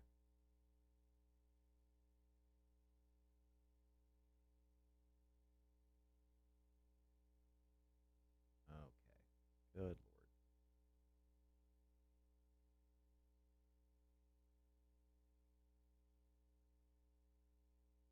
Good morning. Good morning. Good morning. Good morning. Thanks for hanging out, guys. Once again, appreciate it. We're gonna talk. We're gonna talk some Avatar on the second half of this hour, hitting the Chinese theaters to try to retake the #1 grossing film of all time. And then we'll play a little game with that in the 8 o'clock hour today. It's your final shot to win Adelitas Way tickets with Are You Smarter Than a Community College Dropout Trivia. Hefe, the new music beta fish, joins us to choose a new song in the 8 o'clock hour as well. And then we'll finish up the show with some loud sex stories and Marshall's music news. You have all that to look forward to. Also, tomorrow, we have a very special guest in the studio. Rick DeJesus of Adelitas Way stops in. He is going to be doing beer for breakfast with us. We'll be drinking the beer from the dudes from the Wingman. They did a beer with Coastal Empire Brewing, so we'll be drinking that beer with Rick DeJesus of Adelitas Way. Greg says, Say Cotter is pretty fly for a bi guy. Pretty fly for a bi guy. Yeah, I like that. We'll sing it again when he comes back in the room. I think the coffee hit him, so he had to run out, if you know what I mean.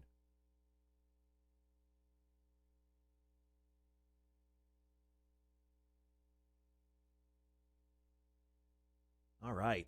All right, guys. Once again, thanks for hanging out. Let's do an answer the internet question. It seems like every time I ask one of these, he comes running right back in. So let's see if we get this to happen. Would you rather be an extremely good-looking paralyzed person or a hideous, fully functioning person? And as always, the art for this is just outstanding. So once again, answer the internet, guys. Drop your answer in the chat. Would you rather be an extremely good-looking paralyzed person or a hideous, fully functioning person? I'm going to go extremely good-looking person. Paralyzed, that's fine. That's fine. We are on the cusp of technology where essentially they can cure paralyzed people, or they could put like the robotics on the legs and stuff. I've seen some Elon Musk stuff. I've seen some Boston Dynamics stuff. Yeah, I like to be extremely good-looking. I don't know if you noticed this or not. Not the best. Not the best. Greg goes, I'm already a hideous-looking, functioning person, so I might as well try the other side. I agree with you. I absolutely agree with you. Once again, answer the internet, guys. A fun game we played between the breaks here on the Cotter and Marshall Show. Would you rather be an extremely good-looking, paralyzed person or a hideous, fully functioning person? Raven Dante says, I'll take paralyzed for 1,000, Marshall. And that's correct. Perfect. All right, so we're about 4 minutes away from our next break. Our next break, we're just going to talk about Shamrock Ships. We've teamed up with the guys at Rising Tide Promotions. They are doing a really cool event called Shamrock Ships. It's a St. Patty's Day flotilla. Cotter and I are going to be out there as judges for this event as well. We're looking forward to it. It is on St. Patrick's Day over on Hutchinson Island. It should be a really, really good time. So it's instead of like a parade that's happening in Savannah, they're just doing a boat parade down the water stretch there on River Street. So you can actually watch it via the SavannahCams.com. But, of course, if you want to come out, they're doing tickets, like $8 an adult, super cheap. You can get in. There's food trucks. There's beer. There's going to be live music and, of course, bleacher seats. You can sit down and watch the parade go up and down the river. This will hopefully be, cross your fingers, the last year we can go without a St. Patty's Day parade. So looking forward to that event. Plus, it gets Cotter and I out of the studio almost immediately. We get to skip our manager's meeting and going directly to the water there and having a good time celebrating St. Patty's. And it seems like, according to Savannah, the starting Friday through St. Patty's Day, the city's going to be buzzing because it's like 70% booked or higher, depending on the day when it comes to hotels. So if you're going downtown this weekend, no, it is going to be jamming.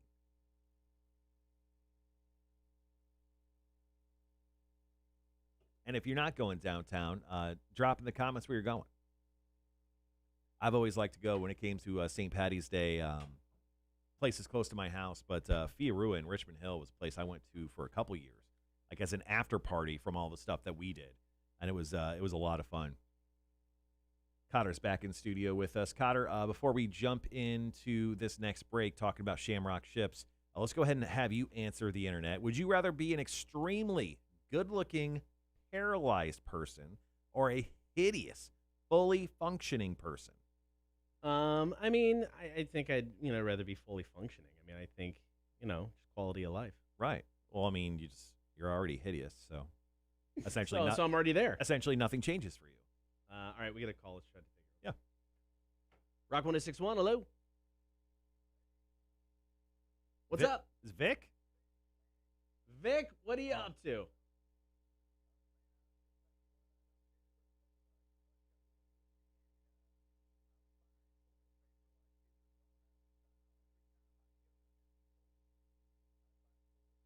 Do you still have TP stockpiled?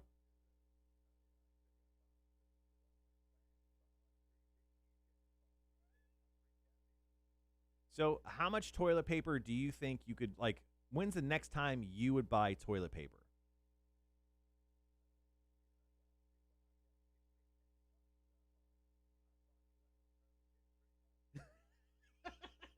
Just 2 or 3 months and you have boxes of it?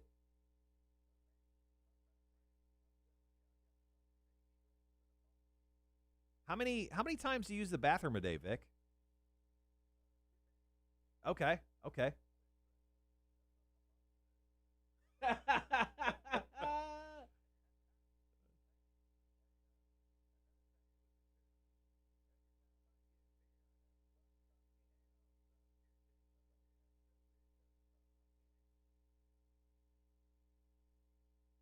So, sorry.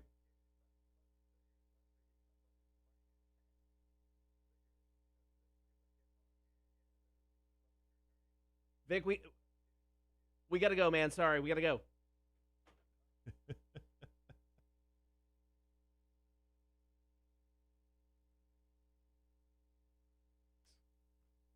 Cotter Marshall Show. Sorry. It was a Vic incident. Yeah, Vic called us during the break there, and Vic was just going on and about how he bought so much toilet paper. He bought so much toilet paper during the pandemic. He is actually good for quite some time. He said he can go for 3 more months. Which he said he bought boxes. He bought boxes of toilet paper. He said he still had them, but it only lasted him 2 to 3 months. I don't know what the man's doing. Maybe he's spending quality alone time. He's using a lot of toilet paper for a single person. Just a very awkward amount. But good for you, Vic, man. It was great to hear from you. Wow, that was crazy. All right, St. Patrick's Day is coming up next Wednesday, and yes, the official party has been shut down. There's no parade. There's no stages, no wristbands, and none of that good stuff. But, of course, bars are open, and there is the flotilla happening down on the river. Should be a lot of fun. Yeah, that's right. Savannah's Shamrock Ships, a St. Patty's flotilla is going on. So this is going to be a party that's on the other side of the river because of rules. But they're going to have food trucks, live music, bleachers to watch the boat parade that's going to be happening. And you and I are going to be down there. We are judges because we're so judgy they heard about us and they're like, you guys are in. We didn't need qualifications to judge this. No, I think just our reputation alone got us this gig. So I feel really excited about it. All right, so that's going to be a lot of fun. If you want more details about the event, you can hit us up online. That is rock1061.com. Coming up after this song from Tool, we've got to talk Avatar. It could regain the top movie in box office history. Shame. And I don't like this. Not a fan at all. Cotter and Marshall Show, Rock 1061.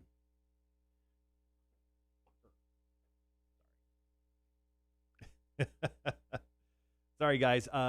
Gibby said he couldn't hear the phone call. Did we have something not going on Oh, I there? didn't have it hit. Sorry. It was last minute, guys. Sorry, everything was like popping up, and then Vic took over our lives. Pretty much, Vic was just going on and on about his toilet paper collection, and then he started talking about how they thought they were spraying something on his cigarettes.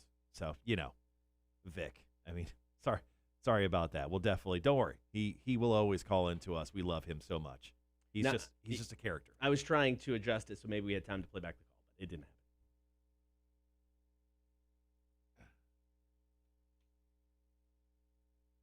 All right, guys. Once again, thanks for hanging out with us. We're going to get into some Avatar talk here. Avatar is trying to one-up Endgame, just kind of like how Endgame tried to one-up Avatar.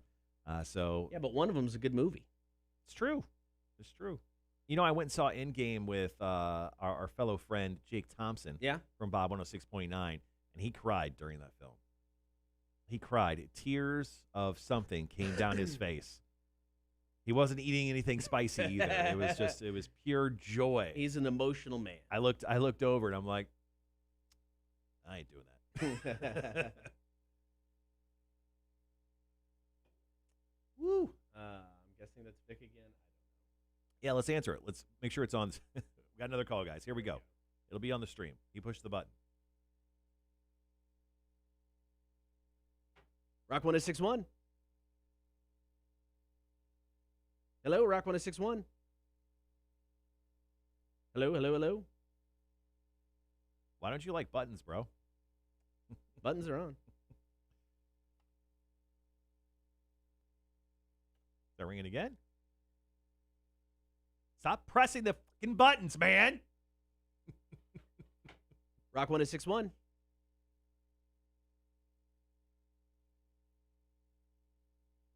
Hello, Rock 1061. I don't know. Tim, are you messing with the phones? I didn't press any button. It should work. Why don't those buttons light up? I don't know. Tim, don't worry. We're going to yell at you as soon as you get in today. All right, Cotter, we got time. Let's answer. I just want to try something. he just it ain't me. All right, we got time. We got 2 minutes before we jump into this Avatar break. Would you rather have to watch a sex tape of your parents every day for the rest of your life, or watch every game your sports team plays and they lose every time? Oh, man.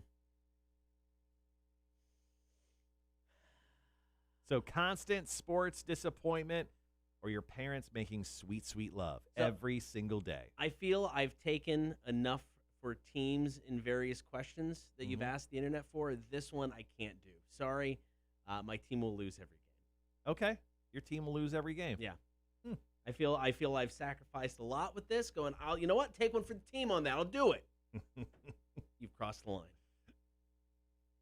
Greg says the old man with bifocals is pressing the wrong buttons. Gibby says, push it, push it real good. He wasn't pressing the wrong buttons. Not pressing the wrong look at the buttons. sheer anger on his face when you even mention wrong button pushing. How dare you? You know what? How dare you guys? I think you started it. Real Marshall. savages out there. I don't think I started it. I think everyone was just thinking it and I said it. He wasn't pushing the wrong buttons, just to clear it up. But honestly, it would really fix the situation if we had a phone flasher, Tim. No, it wouldn't have fixed that. I think it would have. That one wouldn't. I think the little light that just I think flashes. we need there's the bigger fee of the producer. Right. We'll get there. That's the goal, guys. That's the goal. Yeah. A person we can blame everything on that's not named Tim. Hopefully coming in the future. All right, guys. We got about 30.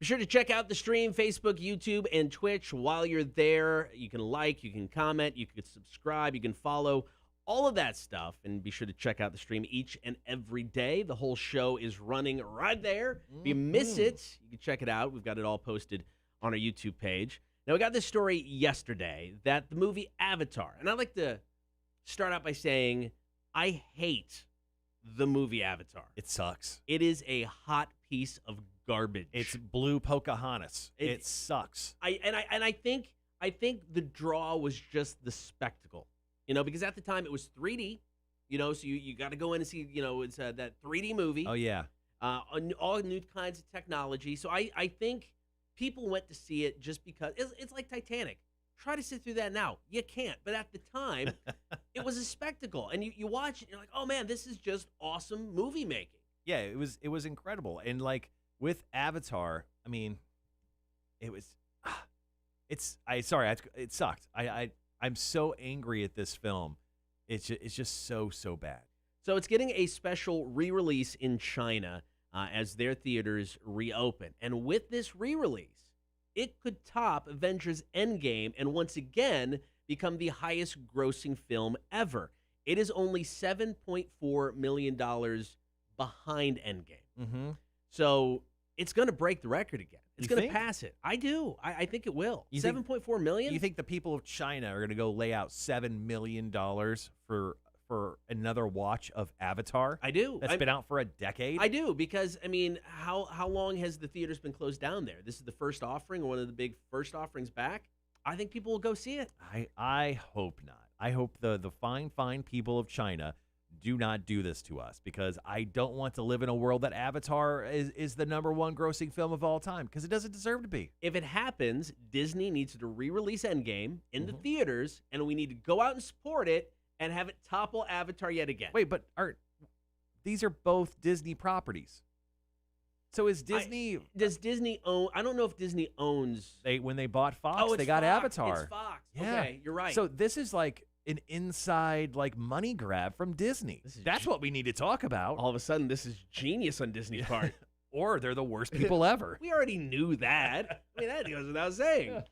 So with this, and it ticks me off, because this movie, I'm sorry, I know I'm in the minority. It's like 80% on Rotten Tomatoes on It shouldn't be. both fans and critics. Do you remember the stories of people who actually got suicidal after watching the film because they couldn't live in that world? Like they thought they thought that was just the world they could live in once they watched that film. Like, oh, we can't go hang out with 10-foot tall blue people, and they got real weird about it. It was I'm sorry. So there's so many good movies that deserve to make so much more money. Oh yeah. So what I got a list of 10 films.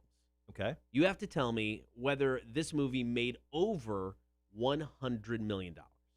In the U.S.? Globally. Globally. So this is globally. Okay. Now, keep in mind, Avatar has made $2.79 billion globally. Gross. So when you think of these movies and how much money they should have made compared to what they did, it's sad. Okay. So here we go. Movie number 1. I'm going to give you 10 movies. You have to tell me whether they made over $100 million. Fight Club. Fight Club did not make over $100 million. What? $100.9 million. Oh, screw you. It just crossed Screw the you, line. man. It did it, though.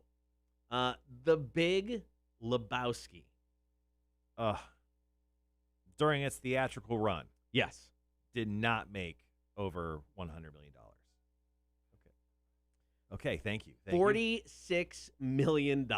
That thing, I watched it on home video, so I was part of the problem. Yeah. But that film is still one of the most incredible ever. All right, number 3, Fear and Loathing in Las Vegas. The Johnny Depp film, I'm going to say it did make over $100 million. 13 million. What? That was it. Oh, my God. 10 million, I think, domestically, 3 million globally, or outside of the U.S. Jesus. Stupid. Frank Miller's Sin City. Okay, that one had legs. That one did go over 100 million. Okay. 158 million. So I mean, that one actually did better than I thought. It was more of a cult comic that it was based off of. Yeah, so it's not horribly mainstream, but yeah, it did well. Bill and Ted's Excellent Adventure, the very first film. I'm gonna say that's an under. That's an under 100 million. Nice. 40 million. That was Yeah. it globally. The that original movie- one. The original one. Are you a purist when it comes to Bill and Ted? Do you like that one or Bogus Journey more? I like the original one better. I'm sorry, and I'm the new one. Face the Music. That sucked. I still haven't seen it yet Yeah, it because you sucked. gave it such a bad review. It I'm like, was I bad. don't know if I want to tarnish the history. of It was big bad, big bad. All right, so we got 5 more movies we're going to get to as Avatar looks to break the global box office record yet again. These are movies that were great movies. Should have made more money. So we'll see how Marshall does after this. Cotter and Marshall Show. Rock 106.1. Dude, I'm sorry. So Bill and Ted Face the Music. It is aggressively bad. I all those years, all the scripts they could have wrote, Right. they did that one, and like it was not great, not great. That's too bad because, Yeah. I mean, I will eventually watch it. But, yeah, after you watched it and you gave it your review, I'm like, oh, wait. Dude, I mean, and I love Bogus Journey. I went and saw it as a child, the sequel to Bill and Ted. Yep. Bogus Journey was still one of my favorites. Death, hilarious. Yeah, I mean, it was great. I loved everything in it, and just this new film. I mean, it was too much pandering to what they've done instead of actually pushing anything really forward. And Okay. they had kids, and the kids are garbage. And We're going to come right out of the stop set, just FYI. okay. Raymond Dantes, how do you think the new Mortal Kombat will do? It'll literally, no pun intended, it will kill. Dude, It it will- looks so good. It will all fatality us in the face. The film looks great. It's going to be on HBO Max immediately, but I'm not. I have HBO Max, and I'm not watching it on there. I'm going to a movie theater. That'll be my first movie theater experience back. When does it come out? April Okay. something. This is the Mortal Kombat movie we've needed forever. It's I mean, R-rated. It just accepts what the game was. Yeah. I mean, the first one at the time I was younger, it was fun. I enjoyed it, but I mean, it wasn't the game. It wasn't true to the game. It was In the violence, anyway. yeah, it was a little campy. It was definitely campy. Yeah, I still like those films. They're not great. Plus, they had to recast Raiden. I don't think Lance Hendrickson came back. What's his name? Lance Hendrickson, something like that.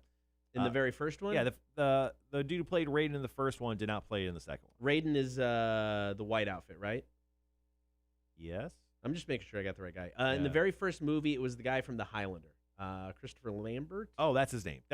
Who's Lance Hendrickson? He is an actor, but yeah, different guy. What was that name? Christopher. I think it's Christopher Lambert. I don't know. It's the guy from The Highlander. How about this? I'm gonna Google dude from the Highlander. Christopher Lambert. Hey. And you win nothing. Yes. I've always wanted it. All right, so we're going to come back, got 5 more movies to see if Marshall can figure out if they made over $100 million. I mean, if you just shave off like $1 billion that Avatar made and share it amongst these movies that deserved it, the world would be a better place. Yeah, so he was recast. So Christopher Lambert, who played Raid in Mortal Kombat 1, which he did a great job. Yeah, he was good. Was actually recast in the second film because I don't think Christopher Lambert wanted to come back with James Raymar. Yeah, I don't know who that is. I can show you a picture, which I can't move my computer, but you've seen his face before. Okay. He was in Dexter. If you watch Dexter, I did not.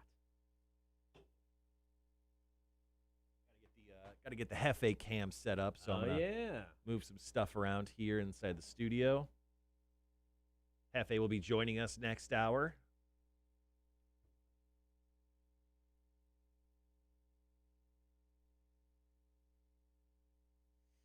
Still to come for Are You Smarter Than a Community College Dropout Trivia? It is your chance to score tickets for the Sold Out Adelitas Way show. This is our last pair of tickets to give away. Socially distanced show. They're going to take precautions for COVID so we can all feel safe and enjoy some live music. Sorry, I'm going to switch over to Hefe cam, make sure I got a good shot of him. There he is.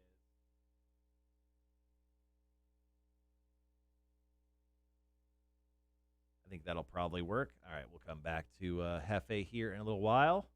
Want to make sure we were set up for him. Ooh, good Lord.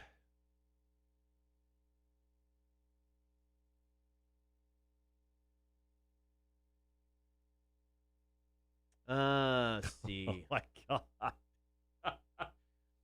So Vic just called into the show. Yeah? And Vic has my personal cell phone number. Did he reach out to you? He just texted me, guys. So Vic won a prize a couple years ago, and I had to give my cell phone number because it was like, I'm on site. You can message me if you have troubles. So he just texted me. It was a picture, and it says, "Tell me what you think about this one, my mugshot, LOL." So I'll hold it up to the camera. Oh, poor Vic. So why are you saying poor Vic? He looks like Charles Manson. Is that Charles Manson? That doesn't even look like the Vic I remember. Much beard. So all right, we got about he just texted me that for no reason. We got about 15 seconds. For no reason.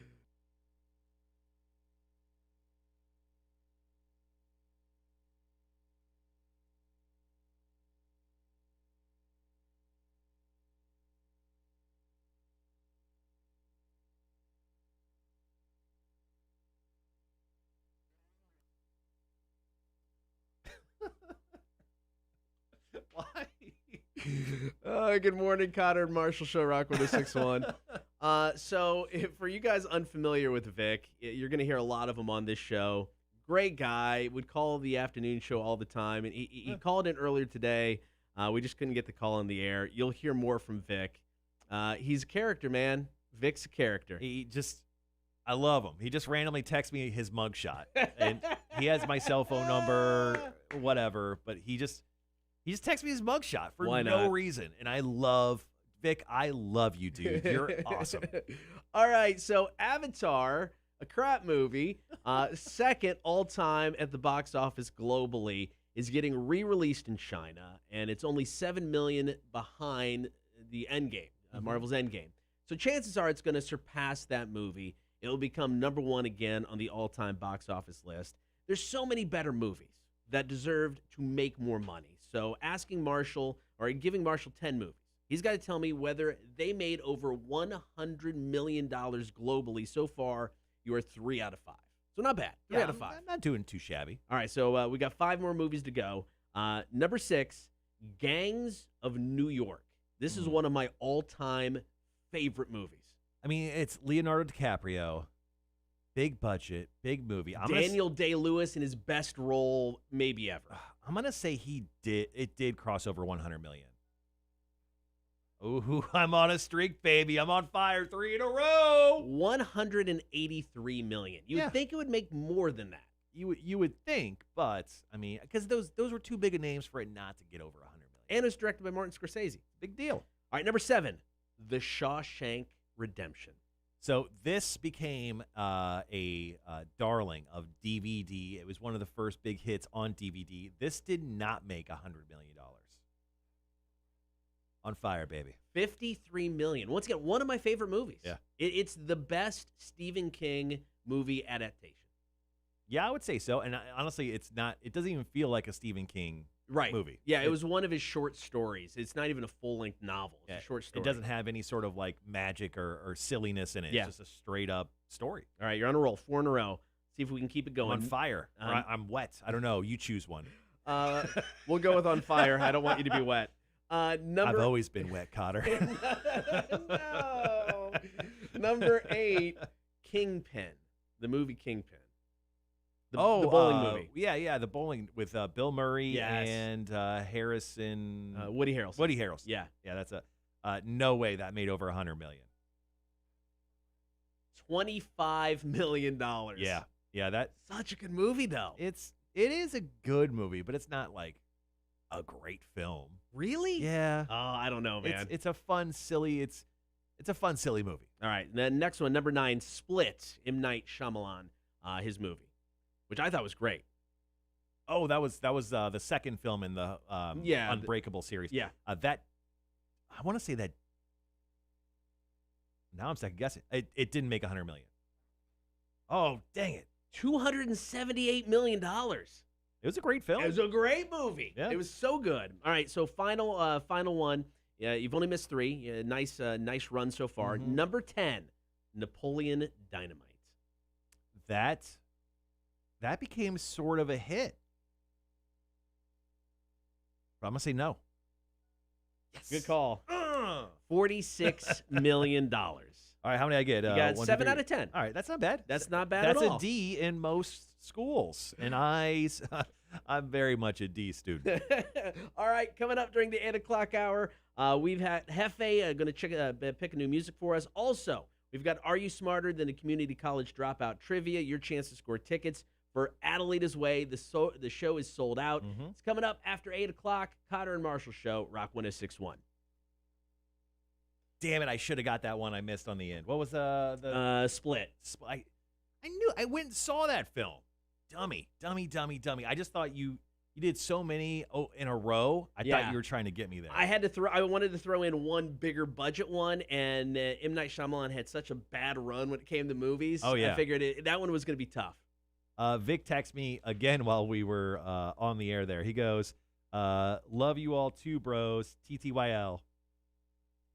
Vic is too old of a man to throw out the internet language there, the right. TTYL. Somebody's calling. Rock 106.1, hello. Hey, it's Tim the engineer. Hey, Tim the engineer, what's up? Can you guys hear me? I can. Yes. Can the stream hear me? Probably. I just the phone. I just didn't push the audition button last time. That was the only reason the call didn't go through. Yeah. I just wanna make sure Everyone things are confirm working. you can hear Tim the engineer on the Okay, stream. I'm going now. Okay, Greg All right. says he can hear you. We're sorry that you could hear Yeah, we're sorry about that. Also, Tim, where's our red flashing light, bro? him. We just want a red flashing light. He was heard. All right. We're so sorry about that. We're so sorry that happened, that you had to hear. Oh, my wife even chimes in. We can hear Tim. Thank you, guys. Thanks for chiming in. Thanks for hanging out with us this morning. Cotter and Marshall Show. Week 2 of the show. I feel pretty good about it, you know. I don't think it sucks for the most part. And we're having a good time, obviously, hanging out with you guys every morning, talking to you. I will say, Tim, the engineer, helped me out when I didn't even ask for it. He chimed in and went on the back end of our streaming service, and now apparently all of our comments on all of our platforms show up at the same time. So, like, if you comment on YouTube, it'll actually show up on our Twitch and our Facebook feeds. That's what he told me. So hopefully that's real. Let's see. Greg says, I keep having meetings cover your feed. Cover your feed? Oh, yeah. Just turn off your meeting. Don't show up to work. That's easy. Watch us all the time. Duh. Super easy. All right, let's go ahead and answer the internet. All right, that one. I could ask that one. It's just like it was too close to the other ones. Oh, this is a good one. All right, so can I get a radio job? Not yet. I could hire you for my street team if they ever give it back to me. I've got the face for it. Okay, perfect. Actually, that may work. I don't know. We're streaming now, so maybe you don't. All right, so once again, in between the breaks here of Rock 106.1 and the Cotter and Marshall Show, we play a little game called Answer the Internet. So let's continue on with it. Which would you rather have be random? Your weekly paycheck ranging from 0 to double your paycheck, or what you eat for dinner every night? Cotter, as always, every single time I ask a question, Cotter magically shows up like I just brought dinner out the effing oven. I just killed both of our. There it is. This computer works great. In case our boss is watching. Thanks, buddy. Once again, let's answer the internet. Which would you rather have to be random? Your weekly paycheck ranging from 0 to double your pay. So your paycheck one week would be $8. The next week would be $2,800. Or what you eat for dinner every night. What I eat for dinner, I can't risk getting a 0 paycheck. I don't care if I double up the following week, get 10. Food. Mix it up. Mix it up. I'm not that much of a gambler. Gibby says the Greg and Gibby evening show. Okay, yeah, we'll allow that to happen. We don't have anyone on evenings here on Rock 106.1. We don't. Here's the thing: we can't pay you. Yeah, we can't pay you. Yeah, that's it. That's the thing. Gibby and Greg feel very confident already in their show that they have not even done anything about. Greg goes, we'd put Howard Stern to shame. So, perfect. You're hired. But just so you know, you're not technically because we can't pay you. We can't pay you. But we'll allow you to do the show. Yeah. You could be a contracted employee without any sort of contract. Yeah, it's like being a WWE wrestler. You're an independent contractor with no benefits. With no benefits, no pay. You just get to do the show. It has to be live. and it's from 7 to 10. So we'll see you in tonight. Perfect. Once again, Gibby, thanks for answering. Which would you rather have to be random? Your weekly paycheck ranging from 0 to double your pay right now, or what you eat for dinner every night? Obviously, dinner is the easy choice because no one wants to eat the same thing every night. Yeah. But also, I'd be very upset if it was like a peanut butter sandwich one night and then like a Mentos the next night, or a single green bean, which would really piss me off. I'd rather go with that than a 0 paycheck, though. So, yeah, I'm in on the mix it up with the food. We got a little time, right? We have a couple yeah. of course. Okay, I'm going to leave the studio for the first time today. Okay. So Do your I'm going to thing. throw it over to Cotter here. Turn his camera on and off. Perfect. Oh, thank you. There you go. All right, guys. I'm excited about tomorrow, man. Having Rick in for beer for breakfast. Rick from Adelitas Way, and then of course tomorrow night down at Victory North Savannah for the show. It is sold out. If you're going, I'm going to be at Two Tides prior, enjoying some beers, pre-gaming. So you can come on down, have a beer before the show, and we'll head out. 3 bands, including Adelitas Way, tomorrow night. It's gonna be fun, man. I'm ready for live music. Ready for a show like this, and I'm super excited that Victory North is making these happen. I mean, we still got Steel Panther to get to. I got some great cover bands coming in: a Tool cover band, a Fleetwood Mac cover band. It's gonna be a lot of fun, man. And if you haven't been at Victory North yet, I can't say it enough. The venue's great. It's super cool. They got like an upstairs balcony. Don't know whether it's gonna be open because of COVID and how they're doing these socially distanced shows. So we'll have to see. But it's super cool. The sound is amazing. They do such a great job. Show sounds great. So it's going to be a lot of fun. I'm ready. I'm ready for Friday night. It's going to be good. Let's see. This week is gone, and not in a bad way. It's been just a slower week this week than last week. Last week flew by. First week of the show, I think, was the main reason. But this week's definitely been slower. Oh, it's like I said, not in a bad way. It's just definitely slower. So I'm ready for tomorrow. I am ready for the weekend, just to chill out a little bit, sleep in. I mean, when I get up, road apples. When I get up, if I get up at 7 on the weekend, it's sleeping in anymore. It's good. And we use the studio. I'd leave everything special on your desk every night. Yeah, you can totally use the studio. Just bring it on in, man. Let's make this happen. You got to feed Hefe every now and then. That'd be the one thing you got to do. He's here in the studio, so you got to make sure Hefe is fed because, you just want to keep that fish alive.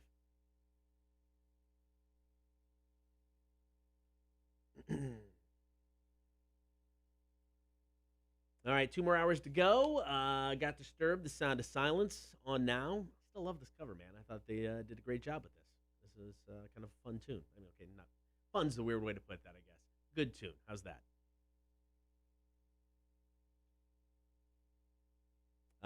Speaking of Hefe, coming up here in a bit, he's going to be selecting from Evanescence, Better Without You, or the new Bad Flower song called F the World. So those are his choices today.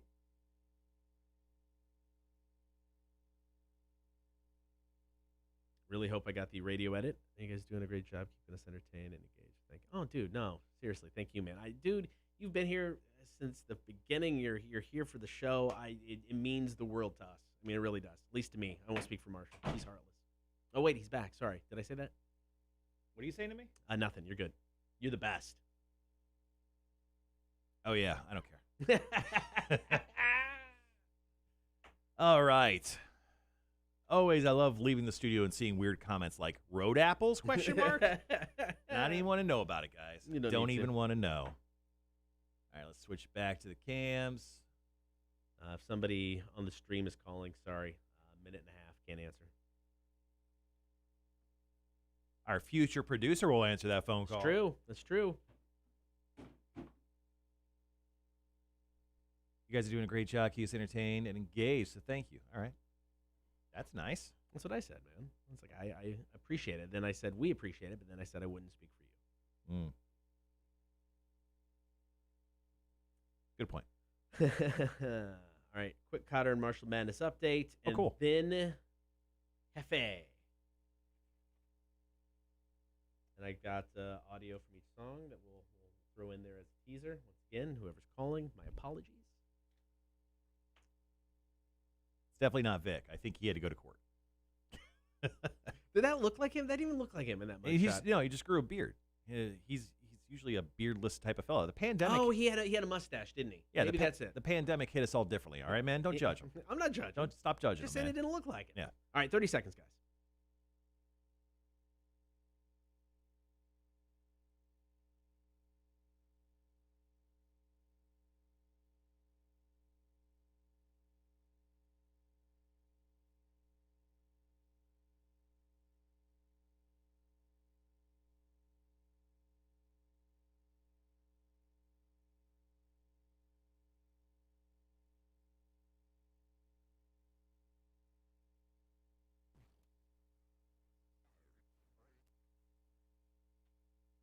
Good morning, everybody. Be sure to get the stream, Facebook, YouTube, and Twitch. You can also listen to the show. Download the app. Get us in your in-home smart speaker. Also, rock1061.com. And while you're there, sign up for Cotter and Marshall Madness. This is your chance to win an Xbox Series X. Cotter, we are 3 days, 2 hours, 55 minutes, and 20 seconds away from Selection Sunday. That's a very important day if you are going to participate in this contest, because that's when the brackets will be revealed and you'll be able to start filling them out. We have 3 opportunities for you to do so.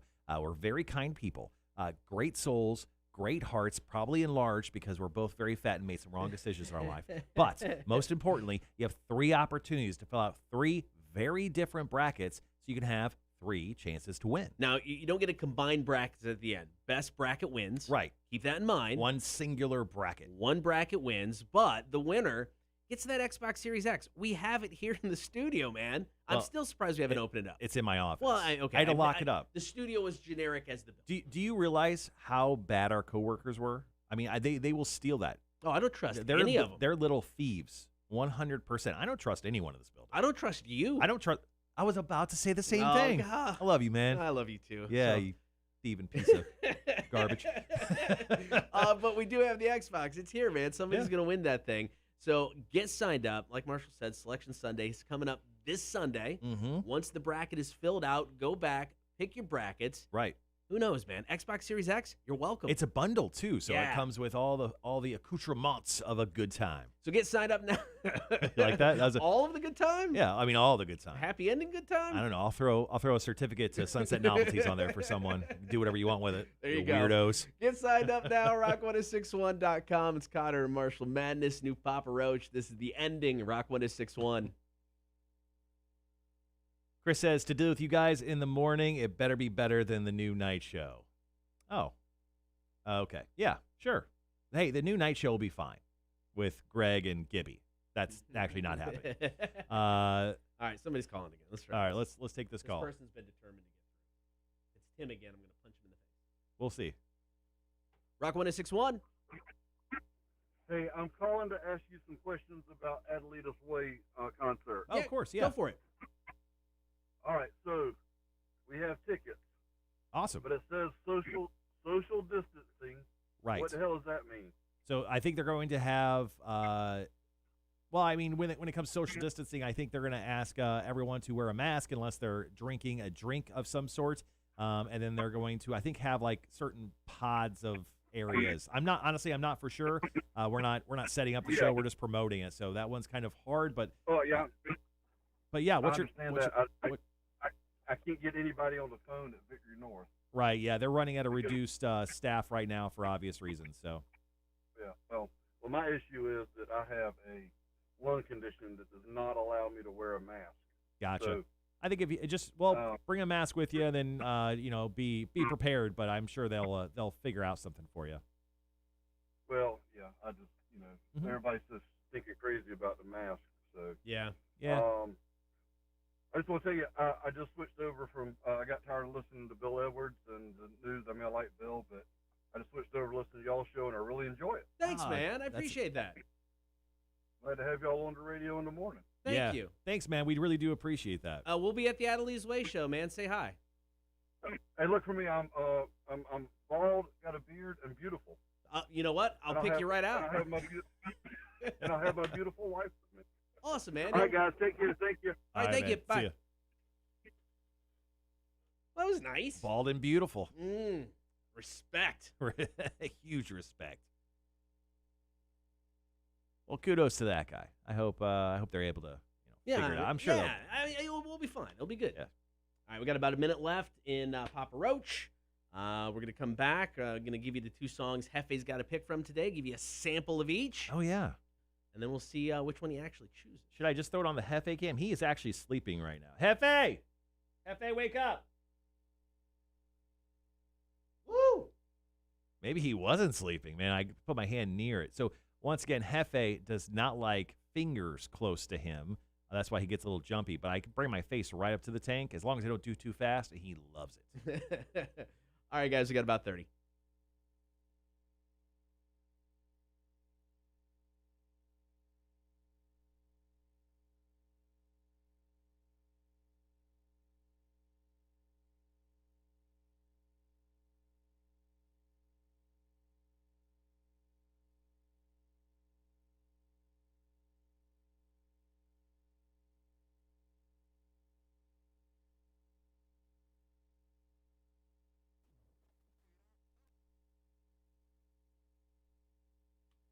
Good morning. Thanks for hanging out. Be sure to get the stream, Facebook, YouTube, and Twitch. Also, bottom of the hour, we're going to play Are You Smarter Than a Community College Dropout? Your chance to score tickets for the Sold Out Adelitas Way show. Man, we're going to be on stage, every single band, introducing bands tomorrow night. I'm excited to actually experience a live environment once again. I think, what do I do with my hands at a show anymore? I don't remember. Put them in your pockets. Hold a beer? Can I hold a beer? Just hold down your boner. Hold down your boner with both your hands so people don't realize how erect you are. First show back boner, man. I don't know what to expect. Happens to all of us. We're all pros, you know. Use some saran wrap to make sure it doesn't come up. All right, coming up in just a few minutes. Maybe some glue. Hefe2, the new music band of Fish, is going to select a new song for us to play. There is Hefe in his wonderful palace of a tank. Oh, such good fish. All right, today he's choosing from Evanescence, their brand new song, Better Without You.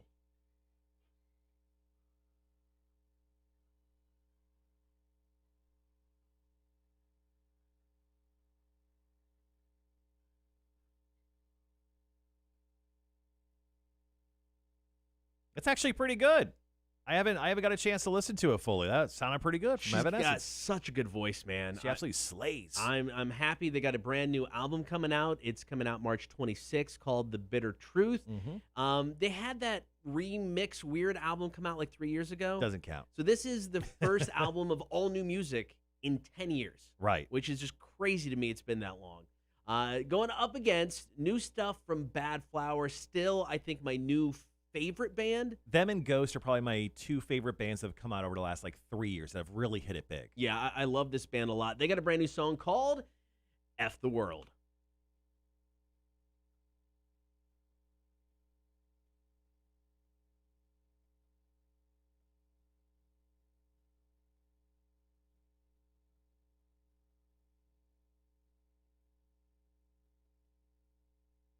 They actually wrote this song for a movie, but it never got attached to the film. Yeah. All right, so they were actually spending time in the studio in 2020 working on a new album. They released 30 last summer, which coincided with Josh Katz, the lead singer's 30th birthday. And there's still Video was awesome. Oh, it was great. And there's still no official word on the new album. They're just like, here's another song. Yeah, well, I'll take it. You know, let me still live in their last album's world for a bit longer. It came out, I think, in February of 2019. So that's fine. Give me a couple of years, then give me some new stuff. All right, so Evanescence or Bad Flower, it's all up to Hefe2, the new music band of Fish. He makes his pick. Coming up, Cotter and Marshall Show, Rock 106.1. All right. In case you guys were watching the live stream, obviously you saw Hefe just kind of hanging out. He loves, so we have two little things in there. We have a pineapple or an avocado unicorn, and then we've got like a party cactus. And he just loves that party cactus. He sleeps on top of his hat. Mm-hmm. He sleeps in his hands. It's like that. Party cactus is his dad. Yes. Yeah. I mean, we are his brothers. That's why we always mess with him. We're always touching him and stuff. Sean goes, my beta fish is the same way. Hates fingers. And the mirror we put near his tank, his name is Shorzy, based on the character from Letterkenny. He always looking for a scrap. All right. Now, I've always been told this, but do beta fishes, if you put more than two in a tank, they'll supposedly fight. They're called the fighting fish. I don't know. Supposedly, if you would put two tanks next to each other, they'll get Really? Yeah, they're like fins will flare up and stuff. What if we got Hefe a girlfriend? Ooh, I don't know. What would we name Hefe's girlfriend? No All idea. right, so if you have an idea of what you would name Hefe, if we got Hefe a lady friend, not in the same tank, it'd be a different tank. Yeah, What would we name Hefe's lady friend? good question. Yeah. I mean, we named Hefe after, well, a dude named Jeff. So, I don't know. That's a good question. Drop your thoughts in the comments. Yeah, drop your thoughts in the comments on what we would name Hefe's girlfriend. Tim goes, it's actually pretty brutal with the beta fishes. I did that once when I was a kid on accident. Oh, right, on accident, you monster. We know you. 2 beta fishes in 1 tank, that is. Yep. No, we got it. Sean goes, that's why he does with the mirror. He doesn't realize it's him. That's why he puffs up, gets all pissy. Oh, okay. I get it. So I guess we could just actually get a mirror, and Hefe would see himself and get big mad. I guess. Yeah. I don't know. I don't want to put my fish through that stress. I know, right? It seems. But if I can get Hefe a girlfriend, I mean, like, who am I to stop true love, right? I mean, like, true. everyone wants to love, and I understand he loves us, but he kind of hates us Oh, because that's we're true. his bros. That's true. Yeah. We're not trying to be father figures to a fish. We're already fathers. You to children, me to dogs. I mean, Yeah, that's how life is. true. Tim goes, dude, I was like 12 or 13. And that's how becoming a sociopath begins at that age, you monster. Once again, guys, thanks for hanging around with us on the live stream. Looks like we have a nice little healthy crowd this morning. Appreciate it. Hefe is picking a new song next. Evanescence or Bad Flower are the 2 bands. And then we wrap up this hour with Are You Smarter Than a Community College Dropout Trivia, brought to you by Rotten Little Bastard Distillery. New distillery. It's up in Beaufort. It's on Boundary Street. They got the whiskeys. They got the vodkas. They got gin coming out very, very soon. We're just waiting on gin. Yeah. And then we're going up to make our official visit. I plan on bringing a bottle of spray paint, and I'm going to write my name everywhere I can. I think that's fair. I mean, Brian, I think it's Brian, the owner Yes. of Raw Little Bastard Distillery, he likes us a lot, so I figured he'd just let me do it. I think he'll be Yeah. fine with it. Yeah. No worries. Yeah, I'm gonna Cotter and Marshall show. You know, I thought it'd look pretty good on these walls. No, I'm excited to go and try their stuff, man. I Mhm. think it'll be a lot of fun. Little post St. Patty's celebration. Yeah, vodka, moonshine, bourbon, rum, of course the gin. So we've talked a lot about beer for breakfast. But the next 2 weeks, I'm really excited for our guests because I don't know if you remember who our guest is next week, but Rick DeJesus, Adelitas Yeah. Way. That's obviously tomorrow. Right. The following Friday, we have manager extraordinaire Cameron Cross of the Savannah Tap House. Oh yeah. Stopping by. This man has been in Savannah for pretty much as long as I have. Yeah. He's been the head manager of the Savannah Tap House. He's an amazing guy. That one of the best laughs ever Yes. in the history of ever. We're going to have to turn his mic down. He laughs so loud. But he's got stories upon stories. He loves craft beer. And he is going to be probably already, I'm saying, one of my favorite guests that we'll ever have next Friday on Beer for Breakfast. I don't want to jinx it, but I don't think this will be the last time we hear Cam in our studio. Oh, without a doubt. I mean, he's a character. he is. He is definitely a character. He's got Pittsburgh Steelers suits that he wears during Yeah. Steelers games. He's a big time Steelers yes. fan. I think you have So to don't be. don't hate him for that. I think you have to be if you're working at the tap house. Well, yeah, I'm Ben Roethlisberger owns your bar, so you kind of have to. no be. big deal. How much time are we running at? We still got like 4 minutes. We haven't hit. The song yet. Let me go ahead and answer the internet card here.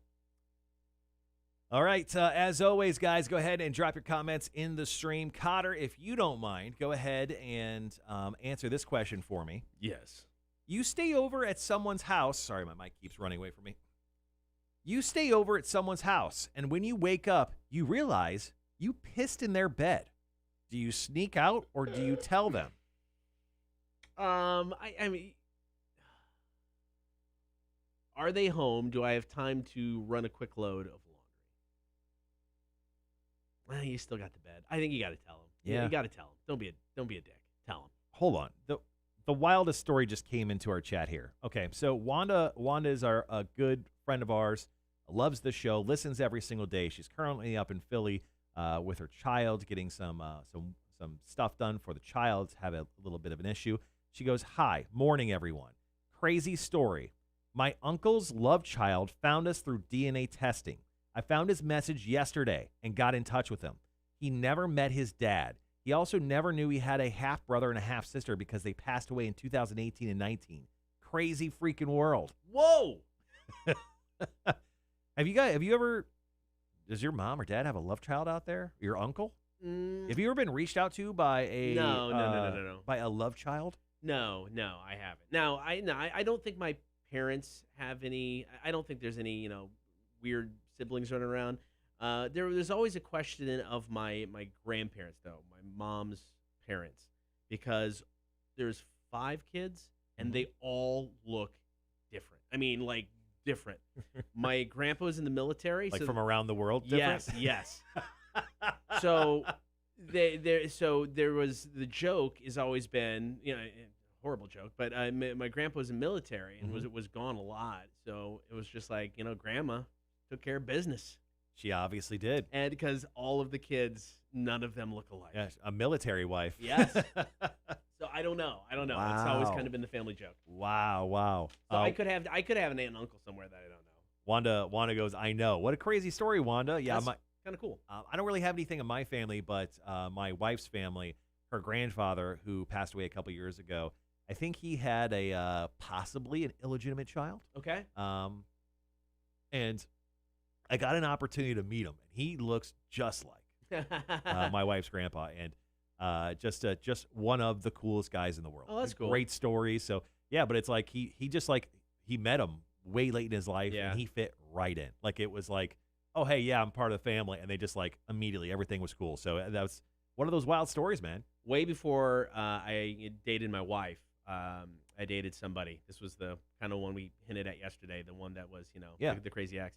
So after I broke up, she reached out to me and she said she thought she was pregnant. And I was like, cool. She was trying to really attach herself to you. Is it mine? And she's like, well, yeah, it would be yours. So she's like, would you come with me when I get a pregnancy test? And I'm 21 at the time. I'm like, no, I'm good. You tell me the results. And she said she, wasn't pregnant. I've like my whole life, I've half waited for some kid to give me a call and be like, sure, yeah. Yeah, remember her? I'm yours. That's always been in the back of my mind. Like, what happens if she was pregnant? Mm-hmm. Oh, my wife is listening. She goes, actually, she met him at the funeral. Oh, wow. Grandpa's, he just showed up to the funeral. Met him there. He is the coolest guy. All right, so we got about a minute left. Hefe's going to make his choice. Evanescence, Bad Flower will play both snippets again so you can get a sample of what we're going to hear today. Both songs are loaded up, ready to go. So we can play one instantly after Hefe makes his choice. Yeah, there's Hefe in his tank. I think my wife actually mentioned that she wants to make like a little tri-fold background for him, It wouldn't be a bad idea. Just to help block the light a little bit. Kill that glare back there. Yeah. But he is just chilling in his tank right now. In case you guys are wondering, that's his little heater that has the little light on it at the very top, and he's got like a little filter in there so he can live the life. All right, we got about 20 seconds.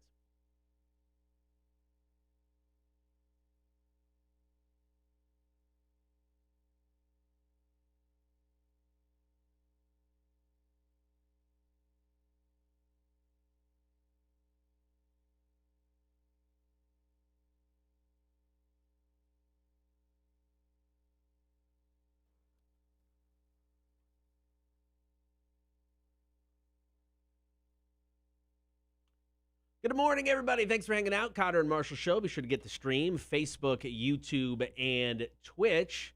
So, Hefe 2, the new music Beta Fish. This is his second week in studio, second opportunity to pick some new music for us today.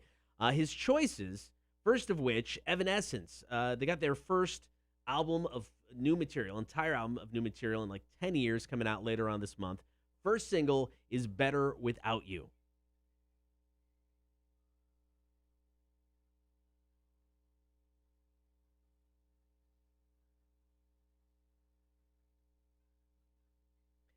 I like the sound of it, man. It sounds great. And this is like the 4th song they've released from the new album that's not even out yet. Yeah, right? Yeah. March 26th, it's coming out. Other option for Hefe His brand new stuff from Bad Flower. Tune is called F the World.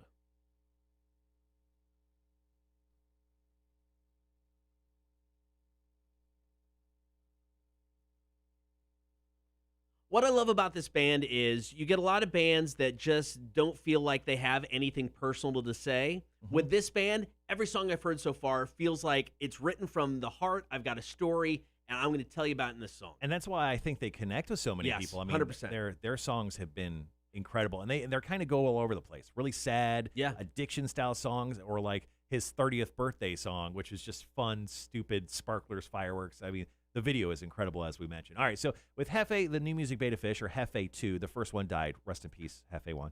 Hefe, this is where you say rest in peace. Yeah. So the second fish chooses music for us now. So on the left-hand side of the tank, we are going to be represented with Evanescence, Better Without You. On the right-hand side of the tank, it'll be Bad Flowers, F the World. So we encourage Hefe by just tapping the glass. He hates it, actually. So, but we have to do it for him to get to work. So Hefe. All right, woo, skeet. All right, make sure we got the right camera. Oh, yeah, sorry, I got to throw that on the live cam. All right, so he has dashed immediately to the bottom, to the right. I'm going to give him one more little. Okay, there he goes. As you see, he is going around to the bottom. He is shifting over there by the avocado unicorn. And then, oh, wait, he is moving. He is moving. Is he, though? No, he is. He's alive. Oh, no, I know he's alive. But is he moving? No, he is stationary on the left-hand side. Today, we're going to go with Evanescence. I like this choice. Good stuff. Brand new tune from Evanescence. This is Better Without You. Thank you, Hefe 2. Cotter and Marshall Show. Rock 106.1. Yeah, he's just chilling at the bottom. Yeah, sometimes you got to motivate Hefe. And I don't think he's just like real sleepy in the morning. I think he just likes the bass of our voices. Yes. Or he just falls asleep when he hears us. That's a condition, obviously, a lot of people have. All right, Hefe, once again, thanks for hanging out and doing work with us this morning. We feed him well. We pay him in food. All right, so coming up right after this, in 3 minutes, going to ask people to call in for Are You Smarter Than a Community College Dropout Trivia.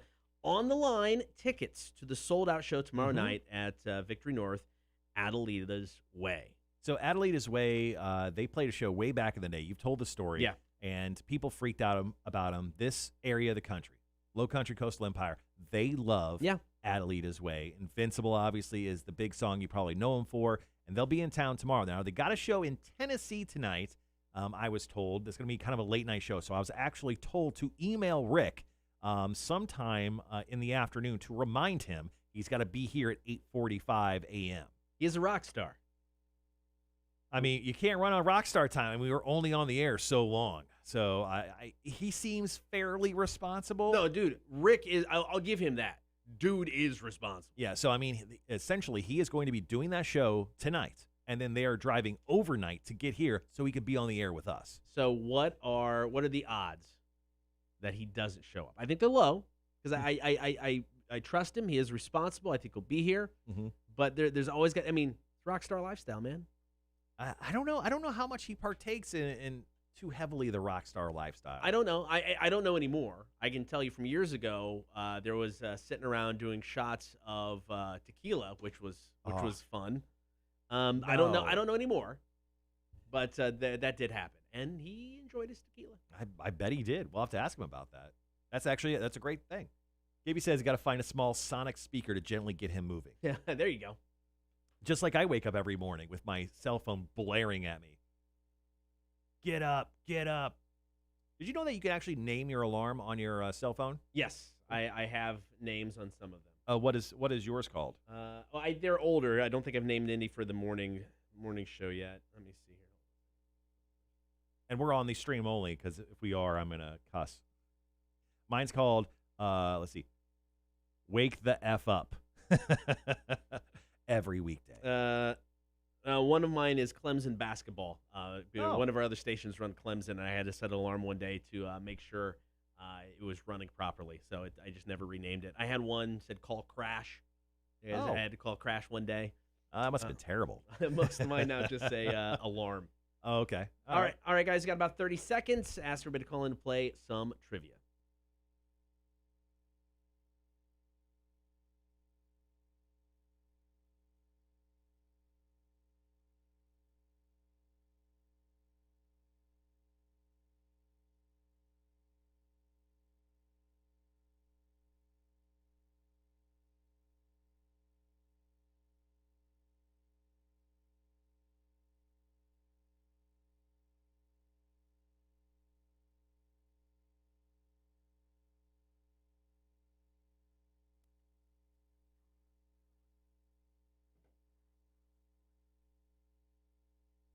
Of course, that was brand new stuff from Evanescence, Better Without You. Great tune. Mm-hmm. Big thanks to Hefe2 for selecting that today.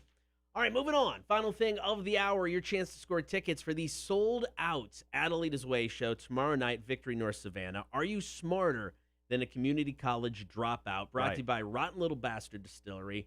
Currently have vodka, moonshine, bourbon, and rum. Gin is coming this month. Cannot wait to sample it all. Yeah, well, not all in one glass. That would be weird. Maybe. Maybe. Oh, you're going to get a little weird. Okay, all right. We have a ride home, right? That's all that matters. That's all that matters.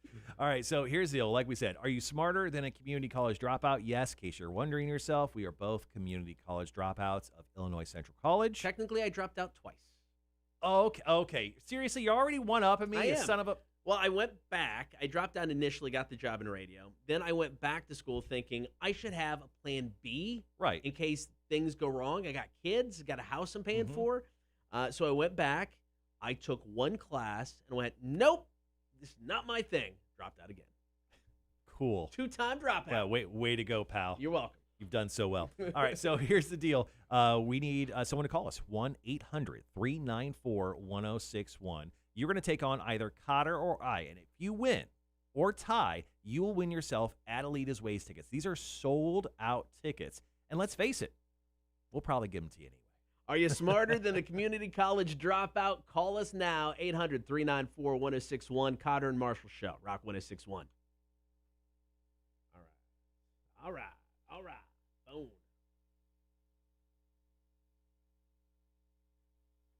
Rock 1061, who's this?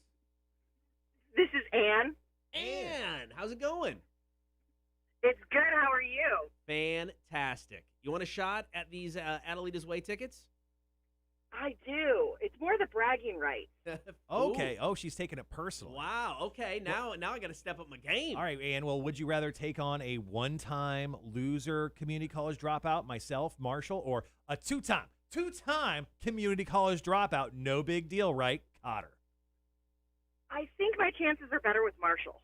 Oh. Okay. That's talking some ass right there. I don't think anyone's doing anything on Friday nights. I like her a lot. New favorite listener. Okay, Ann. Well, just follow and subscribe. That's all I care about. All right, Ann. It's pretty simple. 7 questions, 60 seconds. Your time will start once I finish question number 1. If you don't know an answer and want to pass, feel free to do so. With that said, are you ready? Yes. All right, here we go. Question number 1. What's the first word sung in the Metallica song Enter Sandman? Now I lay me down to sleep. Incorrect. What is the lowest? Oh, it's the prayer. What is the lowest rank in the United States Army? E1. Correct. Private. Correct. Dead or Alive, actor James Avery, best known for playing Uncle Phil from The Fresh Prince of Bel-Air. Alive. Incorrect. In the United Kingdom, what is the day after Christmas known as? Boxing Day. Correct. Who was the first actor to play the Joker on the big screen? Cesar Romero or Jack Nicholson? Jack Nicholson. Incorrect. What U.S. city is known as the City of Brotherly Love? Philadelphia. That is correct. Final question is multiple choice. What year was the first St. Patrick's Day parade held in Savannah? 1810, 1813, or 1875? I'm going to go with 1813. That is correct. With just a second to spare. 4 out of 7. That is a very good showing. So we're going to have Marshall take off the headphones. You can take them off. And got 4 out of 7. Just so you know, if I lose or tie today, I did it because I wanted her to have the tickets. No, look, I sucked today. I got it. I totally sucked today. Don't be hard on yourself. All right, so we're gonna pot you down. You'll be able to hear Marshall's round. We'll come right back to you. Okay? Sounds good. I think Ann's the biggest Cotter fan we've ever had on the show. That's why I said new favorite listener. Right. All right, Marshall, here you go. 7 questions, 60 seconds. Your time will start after I finish question number 1. What's the first word sung in the Metallica song Enter Sandman? Oh, my God. Pass. I'll come back to it. What is the lowest rank in the United States Army? Private? Correct. Dead or alive, actor James Avery, best known as Uncle Phil from Fresh Prince of Bel-Air. No, man. Rest in peace. Rest in peace, Uncle Phil. That is correct. In the United Kingdom, what is the day after Christmas known as? Oh, the United Kingdom? Yes. I don't know. Boxing Day. That's Correct. Canada. Oh, really? Yes. Oh. Who good was for the me. first actor to play the Joker on the big screen, Cesar Romero or Jack Nicholson?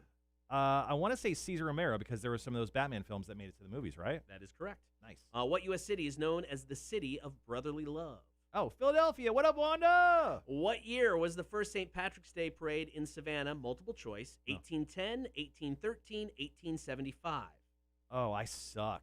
What was it, 10, 13, or 75? Correct. I don't know. 13. Correct.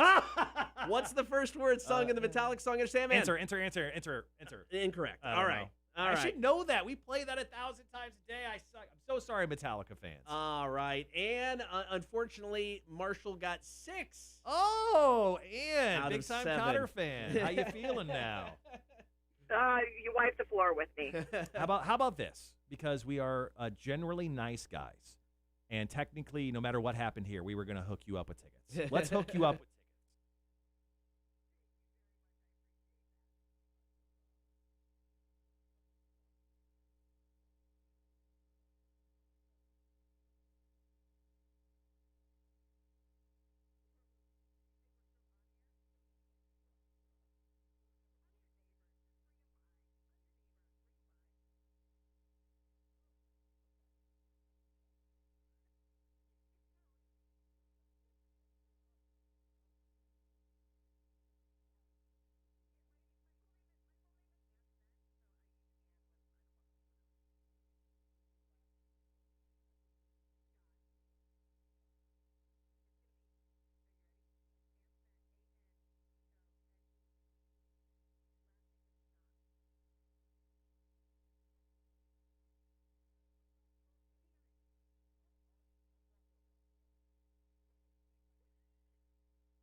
All right, let's run down the correct answers. What's the first word sung in the Metallica song Enter Sandman?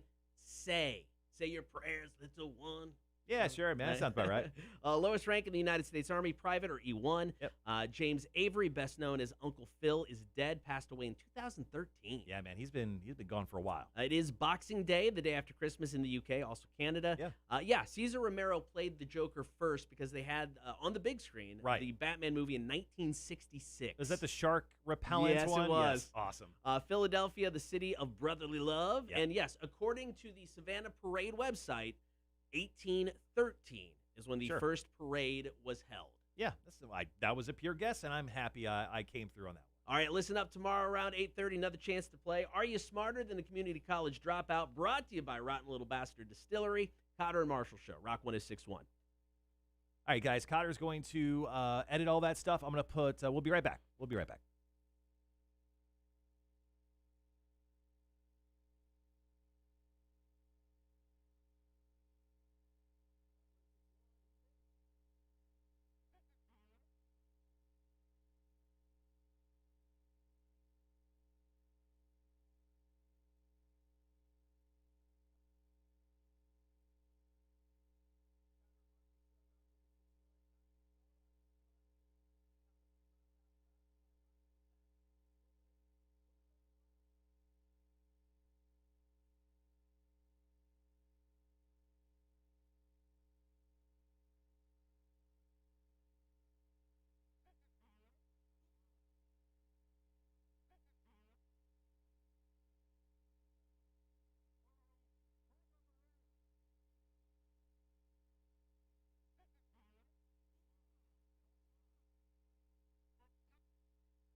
Oh, there we go. Sorry. There. Yep. Sorry. That time I did forget the button. There's so many buttons. Damn it. Sorry. Anyway, well, like I was saying, thank you for hanging with us and watching the stream all morning long. Greg, yes, we've taken your suggestions. We're working on stuff. We have an idea on a comment game where we can win weekly prizes for people who exclusively watch the stream. And then, like doing, we thought about like playing like old bits during our Be Right Back sessions because it's not much during the show, but we do have like an occasion or two like during trivia. Trivia is where the big one, yeah. Cotter has to edit some stuff. We had to be gone for like, I don't know, 4 or 5 minutes. So once again, I know it's the second time I brought it up. I talked about it right at the beginning of the show. The rumors are rampant that today possibly it gets announced that Russell Wilson gets traded to the Bears. That's a possibility. And the teams are going crazy with moves right now. Obviously with things getting set up. I mean, if it happens, I mean, does your expectation level immediately go up, or are you able to keep it in check because of the sordid history of the Chicago Bears? I'm constantly down. Okay. I'm in a one of the reasons I'm more depressed in my life is because I'm a Bears fan. Yeah, I get that. I think all Atlanta Falcons fans completely understand where I'm coming from too. The Saints just released Janoris Jenkins. Ooh. Yeah, hold on one second, guys. Sorry. Lord.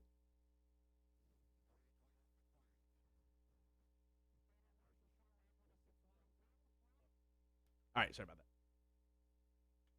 Anyway, being a Bears fan sucks.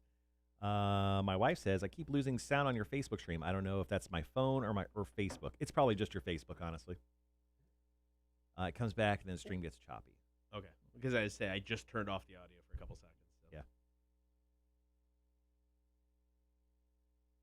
Yeah. Vic is still texting me, in case anyone wants to know. Vic is still texting me. He now texts me a meme, and it's that little Emo character, and it says, "Boss makes $1, I make a dime. That's why I poop on company time." And then he wrote, "Dig this one, bro." So, Vic is in the bathroom right now texting you. This is what he's doing. Yeah, he was poop texting me. He's totally. That was a little while ago. Guys learn to know and love Vic. He doesn't understand technology, so he'll never be on the stream, but he will show up via phone. I don't know if we can ever allow him in the studio. Yeah, I don't. I mean, he knows where we're at already. It's not like it's a secret. It's not like we're trying to keep him away from prevent him from finding us. I would prefer Vic never show up in the studio. He can call us forever. Yeah. If he learned how to use social media, he could definitely comment. Yeah. Yeah, he's just Vic. the guy. He's just Vic. the dude. So we didn't. There's no comments about this, so I don't know if we'll get 2 full breaks. If we don't, that's fine. This is the loud sex story. Where is? So I don't know if there. I was hoping to get some comments so we can kind of take it into 2. We may not be able to, unless you have any loud sex stories you want to share. Oh. This is the one story I don't think I read anything on. Okay. Basically, a couple in Australia moved into a new place, had some loud, noisy sex, and they got a letter from their neighbors to shut up. Apart from your noisy daily life and chats/music at the door of your bedroom.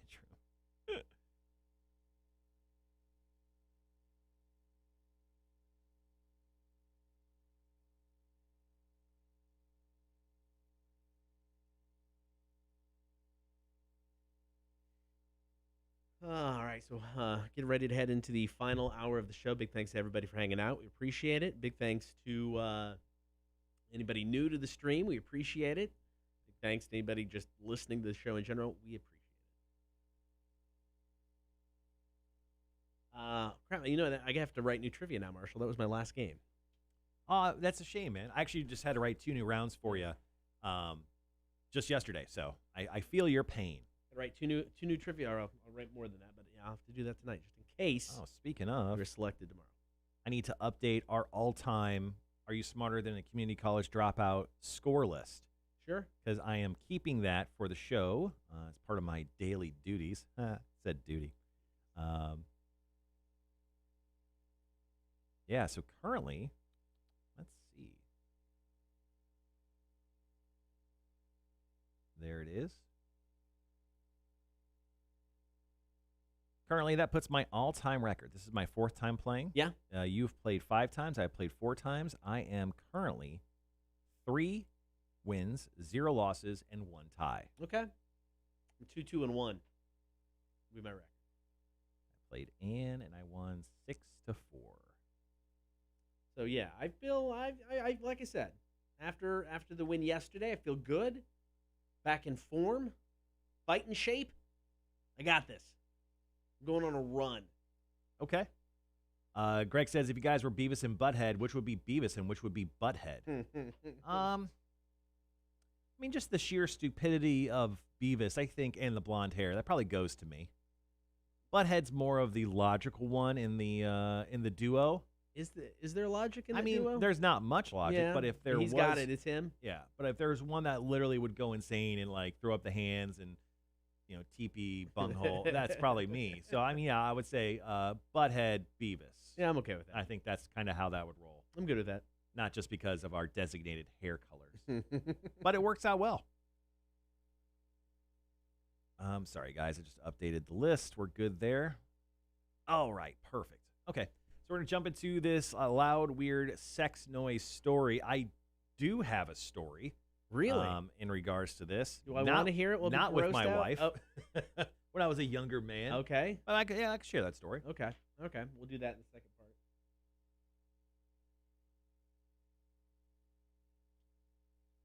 Because believe it or not, I've made sex to multiple people.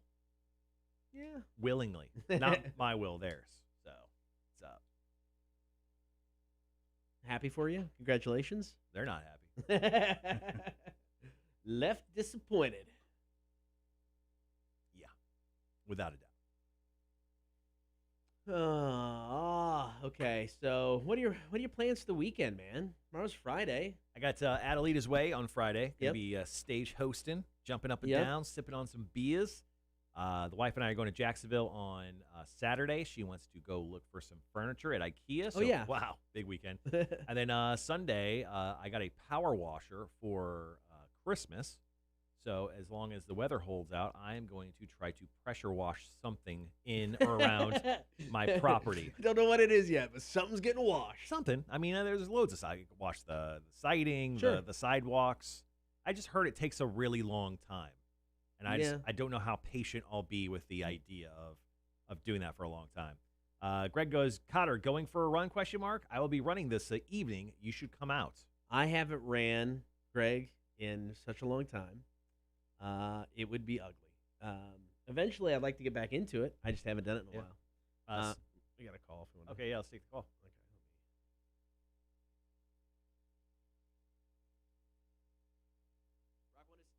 Rock 1061. Hello. Hey, what's going on? Not a whole lot, man. Who's this? This is Matthew. Matthew. How's it going, man?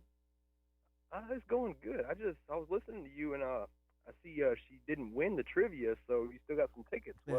We did. What do I got to do to get those? Matthew, we were very kind people. We did even and loss. We hooked her up with a pair of tickets. We thought it'd be pretty mean to talk dang. about hooking Yeah. people up and then not hook them up. So nice try. Yeah. Nice try. No, I appreciate the effort. I Yeah. appreciate the Oh, effort. yeah. But those we did hand them out. So Okay. Well, thanks for Thanks listening, anyway. man. Thanks for calling in. yeah, thank you. Oh, yeah. Oh, yeah. Anytime. All right, appreciate All right, it, man. brother. See See ya. Later. See, I would have done the same thing. Good for Matthew. No, there. man, take the initiative. You got to ask. It- You never get anything if you don't Yeah. ask.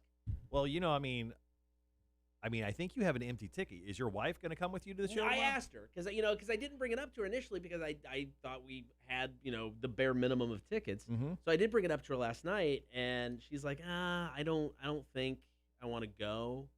She's not, she's still a little hesitant, with the teaching thing to be Sure. around a bunch of people. She gets her vaccine on Saturday. Gotcha. Yeah. So I think, once that's taken care of, I think she'll feel better. So no, I don't think she's going to go. Well, you I guess I could have offered up my ticket to could Matthew. have brought Matthew as your plus I one. could have. Could have. All right, so I've got a great answer the internet question, and this one will hit home for Cotter. And we got time, right? Yeah. Okay, so Cotter, and of course, as always, guys, please feel free to chime in on the chat. Would you give up an inch of penis length for an inch of height for a man who is 5'7"? No, I'm good. I'm good. Once again, would you guys give up an inch of penis length if you have a penis? No big deal if you don't. For an inch of height. It's a great question. No. No. I mean, I'm I'm good. 6 foot, depending on the shoes, 6'1". I feel good about my life. Gibby says, I believe every man would say, nope, I'm good. Maybe not. There's some short guys out there. And there's Michael Vick walking through our. We're outside of a building, and there's a bunch of windows, and this dude is still wearing around a Michael Vick jersey, just peering in right at us. Not weird at all. Greg Geiger goes, I'm big enough either way. That's right, buddy. That's right. All right, let's do one more if we got time. Yeah, we got time. We still got a song. Tim goes, that's a big nope. Answer the internet, guys. Would you rather have 50 grand straight to your bank account or $500,000 in pennies and you can't convert it? I don't understand that question. Basically, you're stuck with $500,000 in pennies that you can't take to the bank and get money for. Oh. So you're stuck with the pennies. I give me the 50 grand. Pennies going to do you no good. Most stores hate pennies, let alone trying to pay for anything in pennies. I mean, unless they're rolled. I mean, if you can roll them and pay for them, but even then, the store's going to hate you. No, give me the 50 grand. Yeah, Gibby says $500,000 in pennies as long as they're in the rolls. I'll say they're in the rolls for this question. Can't convert it. Good Lord. I mean, who's going to take that? That's what I'm saying. Imagine going to the store and just buying something for $20. I mean, how? Oh, here you go. I don't think anyone would. I don't think anyone would take it. I don't think they take it. I mean, just give me the 50 grand. I'll give me the instant gratification instead of the hardship of taking the pennies. Once again, guys, in case you didn't hear the question, would you rather have 50 grand straight to your bank account or $500,000 in pennies? Or you turn one of your extra rooms into a Scrooge McDuck type vault with nothing but pennies, and you can like swim through the pennies. It'd be the saddest. I'm kind of might change my mind. Yeah, they'd be the saddest. It's my Scrooge McDuck room. Tim goes, could you imagine moving with $500,000 of pennies? I would never move. No. Do you think you could buy a house with pennies? No. I know. With funds being so digital now? Would need, no. Yeah, especially a big purchase like that. Mm-hmm. No. No way. Tim goes, or buying a new car with pennies. Actually, that would be my preferred method when it came to purchasing cars, just because the experience of buying a car. Gibby says, make one big purchase with pennies.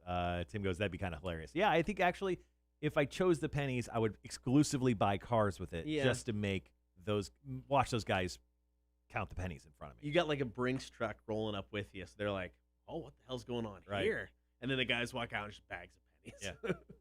Tupperware things full of pennies that all break. 1, 2, 3. Oh, man, that would be good. Yeah, they would hate you. Rolled or not, whoever you're trying to buy anything with would hate you. All right, guys, we're jumping into our last hour of the show. Once again, thank you, everyone, for hanging around today. We have a nice, healthy community of people watching us. According to my numbers, I know everyone's not chiming in, but we appreciate you even if you're just listening and watching today. You don't have to chime in, but of course, we appreciate that. Last hour kind of goes like this. We have a loud sex noise story that we're going to hit on, and then we're going to wrap up the show with Marshall's Music News, which I have. Oh, here it is. Somewhere. We're going to talk about Teenage Mutant Ninja Turtles. There's a new video game, and Mike Patton of Faith No More has done some stuff for them. We'll talk about that. We'll also talk about the grandfather or the creator, or both, of the cassette tape. He passed away. That's sad story, man. Cassettes played a big part of my my childhood, man. There's been like billions, 100 billion audio cassettes have been sold worldwide over the life of that technology. I mean, me in my prime music phase of my youth, cassettes, I mean, it was before CDs. Cassettes were the way to go. Oh, yeah. I remember when CDs came out, I told my mom I want a CD player, and she's like, why are you going to get a CD player? Nobody's going to sell CDs. Nobody's going to buy CDs. You're going to have this. And she was wrong. But, cassettes were such a big part of my life. My first cassette I bought, Moving Pictures. Fun fact, and I'll bring it up on the air, too. So the same dude who created the cassette also helped create the CD. Really? Yeah. He was just a audio genius. Way to go, guy. We'll also talk about Corey Taylor. He is on every single day. We've been talking about Corey Taylor, but He's been laying down so many nuggets of goodness. It's hard to ignore this one. So Is he paying you to report on him? I this mean, much? he should at this point. I'm as a personal reporter. Where's your journalistic integrity? I have none. I think I've said that 1,000 times. That's true. That's true. You kids have never seen an 8-track, have you? Yeah. Oh, of course no, we no, have. no, no, no. I did. Growing up, I had an 8-track. We had an 8-track player in our kitchen, and I had a Sesame Street 8-track. And it'd be mid-song, and you get the chunk as it switches over to the next channel. My grandpa had one in his car. Whoa. Yeah, he was rich. No big deal. Baller. All right, guys, 30 seconds.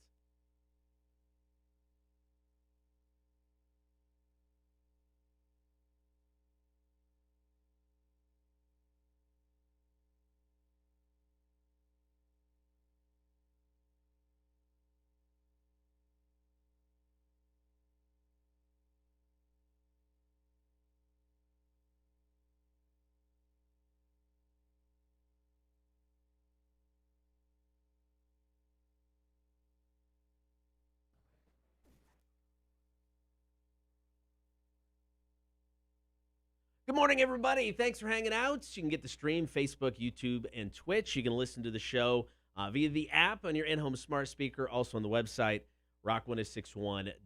All right, going to kick off the 9 o'clock hour with a story from Australia. So a couple move into a brand new apartment complex, and really soon into their the time they moved in there, they get a note from their neighbors. And the guy was so proud of this note that he posted it to Reddit for everybody to see, and it goes like this. Dear noisy neighbors, your walls are paper thin. We have woken up this morning around 12:30 with the sounds of body clapping sounding sex with loud moaning and groaning. Hell yeah, congrats on the sex, guys. Right? Please, please, please close your windows when you have sex. It is not as sexy at all. If this happens again, we will call in for noise control. We will name and shame your address on the local Facebook group. Then it takes a weird turn. There are recovering sex and porn addicts living in the apartments next to you who would appreciate that you keep any nudity and sexcapades private like normal, respectful people do. Okay, I got loads of questions here. First and foremost, when it comes to the whole window comment, like close your windows. So with the windows open, are they complaining about the noise, or is there like a scent, like a sex scent that is wafting out the windows and reaching the nostrils of their neighbors who are complaining? I'm guessing it all starts with the noise. Now, maybe the Right. scent and various other things come out. I mean, I don't know. And there's a sex mist that essentially protrudes from the window and into another, like a suction-y, vacuum-y type of situation. That's how I imagine what's happening. You got your ceiling fan going, and it Right. brings it in. Yeah, it's it's like window. it's like the overhead fan in your bathroom when you have that big old poop and the smells get sucked in there. That's essentially what's happening with this window to window sex movement. So I just find, I don't know, man. If I was living in an apartment and I had a neighbor that I heard have loud, crazy sex, one, I'd be like, Clap, slow clap. I owe that man a beer. Two, I don't know. I mean, I guess if it got to the point of keeping me awake constantly, maybe you're like, dude, congrats. Right. I'm jealous. Have sex during daylight hours. Can you just bring it down a few notches? Mm-hmm. But it sounds like this was like, one, maybe two times they dropped this note. Would you post this note if somebody wrote it to you like this guy did? He was proud of it. He went I would right to Reddit with it. So proud of that. I would be so, especially even at a younger age. Hell, right now, honestly, I would post that stuff. I mean, I own my own house. It'd be weird that they could hear me all the way. I know that. But, I would post this without a doubt. I'd post it everywhere. I'd print it up and then staple it on my community billboards in my neighborhood to let everyone know. So here's another question. Do you think the guy who posted it did any editing prior to letting everybody see it? He's like, no, the base of this is really good. But he mentions it was quick, or he mentions this. Do you think he went through, retyped it, and just, spruced it up a little bit to sound even better? I don't know. I mean, take it as is. That's a really good question. I don't know. It just seems so legitimate. It seems so from the angry heart of the neighbor, the neighbor that wrote him this letter. I feel like this is real. I feel like this is just straight up legit. I don't think he had to do any editing. Okay, all right. Well, you have a loud sex story, right? We'll get to that in a second. You're willing to Yeah, share it? I have a neighbor complaining about my Okay. sex story. I wouldn't say it's loud or good. So we'll get to that story. If you have one, feel free to give us a call, 800-394-1061. Hit us up on Facebook, or if you're watching the stream, post your comments there. So we'll hear Marshall's story coming up. Chevelle, this is Self-Destructor, Cotter and Marshall Show, Rock 1061. I love Greg goes, maybe they're just burning those Gwyneth Paltrow vagina candles. Oof, sex mist. Who thought that was a good idea? And how? Gwyneth Paltrow, and they sell like hotcakes And or why? vagina cakes. How I'm do not you, for sure. how does one copy that? How does one? There's a scent. I guess there's Well, just a scent. I- Wanda goes, bravo. I'm sure our neighbors feel the same way when my kids aren't home. So See, that's the game changer right there. So it's like with the kids, my wife wants to make sure kids are asleep. Everybody, so they're not hearing anything. And then it's still like, can't be too loud. I can't wake up a kid. Mhm. So I'm wondering if my sex life will change once both of my kids are in college. no. We'll find out. We'll find out later this year. Well, we will. What a tease. I know. Yeah. We'll have to wait until September. No, August. So both of my kids will be in college in August. After August, if the sex gets crazy, I'll let everybody know. Hot take. I know you're excited But about that I can't wait to hear about it. story. All right, we're going to wrap up this with one more break, and then we have Marshall's Music News wrapping up the day.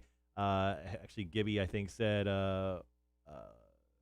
you got a bunch of stories off this one article of Corey Taylor. Actually, no, it's just more. He's on a tour of media right now, and he's talking about his string of shows that he plans on doing, and he's just talking about himself. He is the best self-promoter of all time. Corey Taylor, he actually, I think he plans every interview one specific tidbit for that interview, so it makes waves.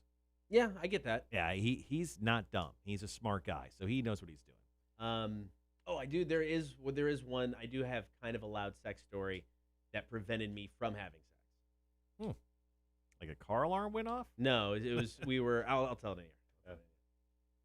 Forgot about that one. All right. Well, good morning, everyone. Thanks for joining us. Anyone new jumping into the chat today? Today, obviously, wrapping up. Had a fun day. Someone scored some tickets and scored some tickets to Adelitas Way. We talked about, obviously, these love stories. And definitely been a fun time hanging out with you guys today. Tomorrow, Rick DeJesus joins us for beer for breakfast. We'll do more trivia. We actually have some cool prizes that we've procured.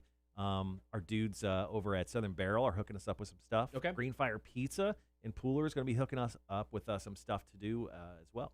So hook you up, guys. I like it. Let's see. Gavin says, "Hey guys, been watching. What did y'all do on Tuesday? What did we? Oh, we didn't do a Torture Tuesday this Tuesday. No. We're not going to do a Torture Tuesdays every Tuesday, or we would be unable to work and do our jobs. Yeah. But this coming Tuesday, as long as I get everything lined up, I will be doing a Torture Tuesday. Are you doing the combo? Or are you just doing the one? No, I'm going to do the combo. Wow. I gotta. Okay. So I'm blown away that you're. I mean, I don't know. I'm shocked that you're willing to do both of these things at the same time. Yeah. And there wasn't even a bet on the line. You're just throwing it down. look, we have to do Torture Tuesdays. I agree. It's one of our people love it. So Gavin asked me what we're gonna do. Okay, I'll tell everyone. Okay. Here's what I'm thinking. I'm gonna do for Torture Tuesday, 9:00 hour this coming Tuesday. I'm going to buy a dog shock collar. I'm going to give the remote to Cotter, and then I'm going to eat a ghost pepper, and then I'm going to do Marshall's Music News to wrap up the day. So it'll be a little later than 9. It'll be like 9:30ish. I essentially put the collar on. I eat a pepper, and then I go immediately into music news. So for about 20 minutes, I'll be in hell. And then you for can 20 minutes, dude. If you're eating that pepper straight up, it's gonna be way longer than 20. and then you're going to be you'll have control of shocking me at any point. Oh man. So I just have to procure these items. So actually, my buddy Lance, Gavin's dad, his brother, he's got a bunch of peppers. So I think I'm going to be able to get one from him. And then the shock collars had to buy. And this is why the show needs a safe word. Gavin goes, yo, AEW Revolution was so good. It was good. Actually, I was watching some of AEW last night, and they did a really good job of like pawning off the whole mistake. The ending. I mean, the show is a little long. We talked about it, this past week. The show is a little long. The ending definitely affected how I felt about it, but damn, that last match until that ending, Yeah. was amazing. It was really fun. Greg goes, I will take Tuesday off. Can I come in? Unfortunately, no. DVC is not allowing any guests, more guests than we absolutely have to have in studio. So essentially, it's like one a week. All right, guys, we got about 30. There we go.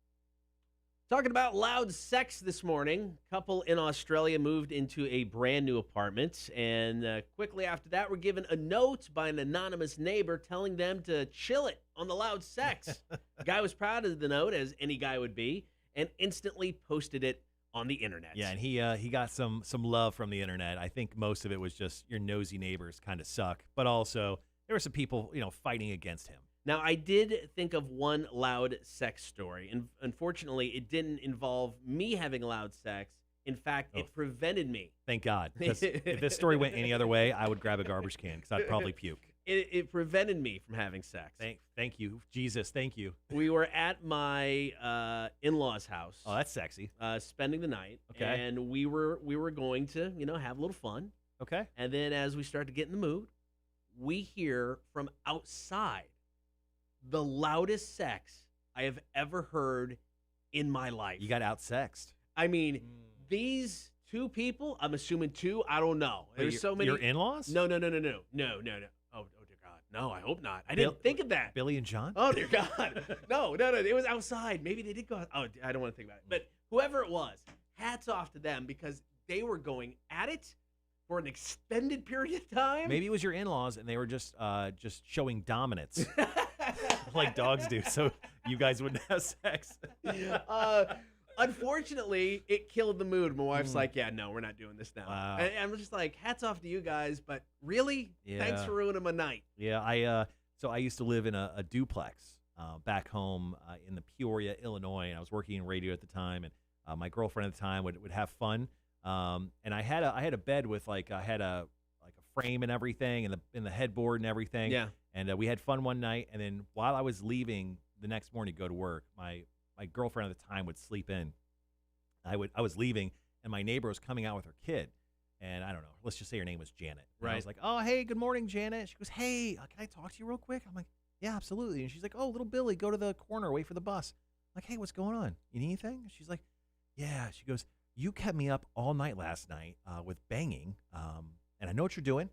Your girlfriend. I'm glad you're having a good time. She's like, you got to stop. You got to stop she goes, it's been going on for a while around midnight. Can you do anything about that? And the next day, I literally took the frame to my bed and I just threw it out in the front lawn.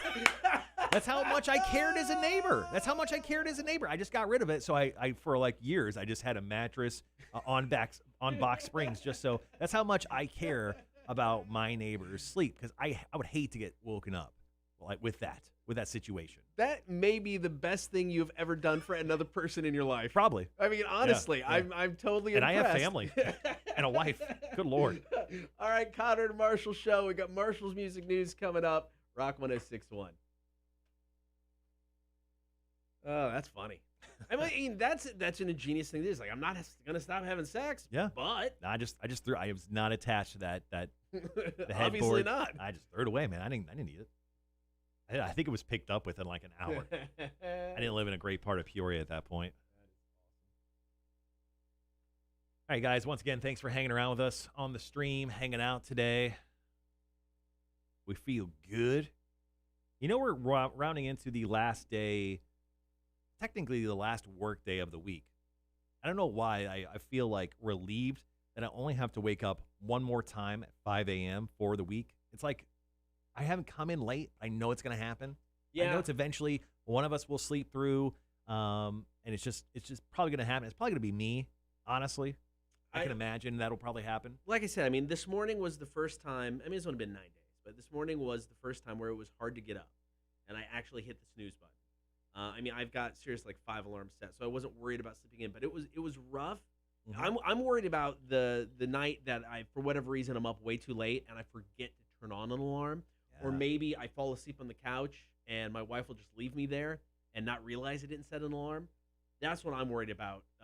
It'll be a mistake like that, and I'll wake up, to your phone call or something, and where are you? No, I will not call you. I'm just going to go back home. Well, I guess we're not doing the show today, guys. Is it Saturday? I just thought it was Saturday.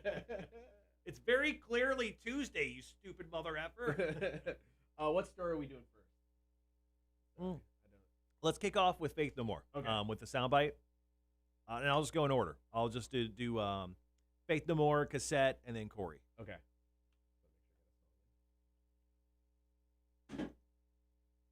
Woo!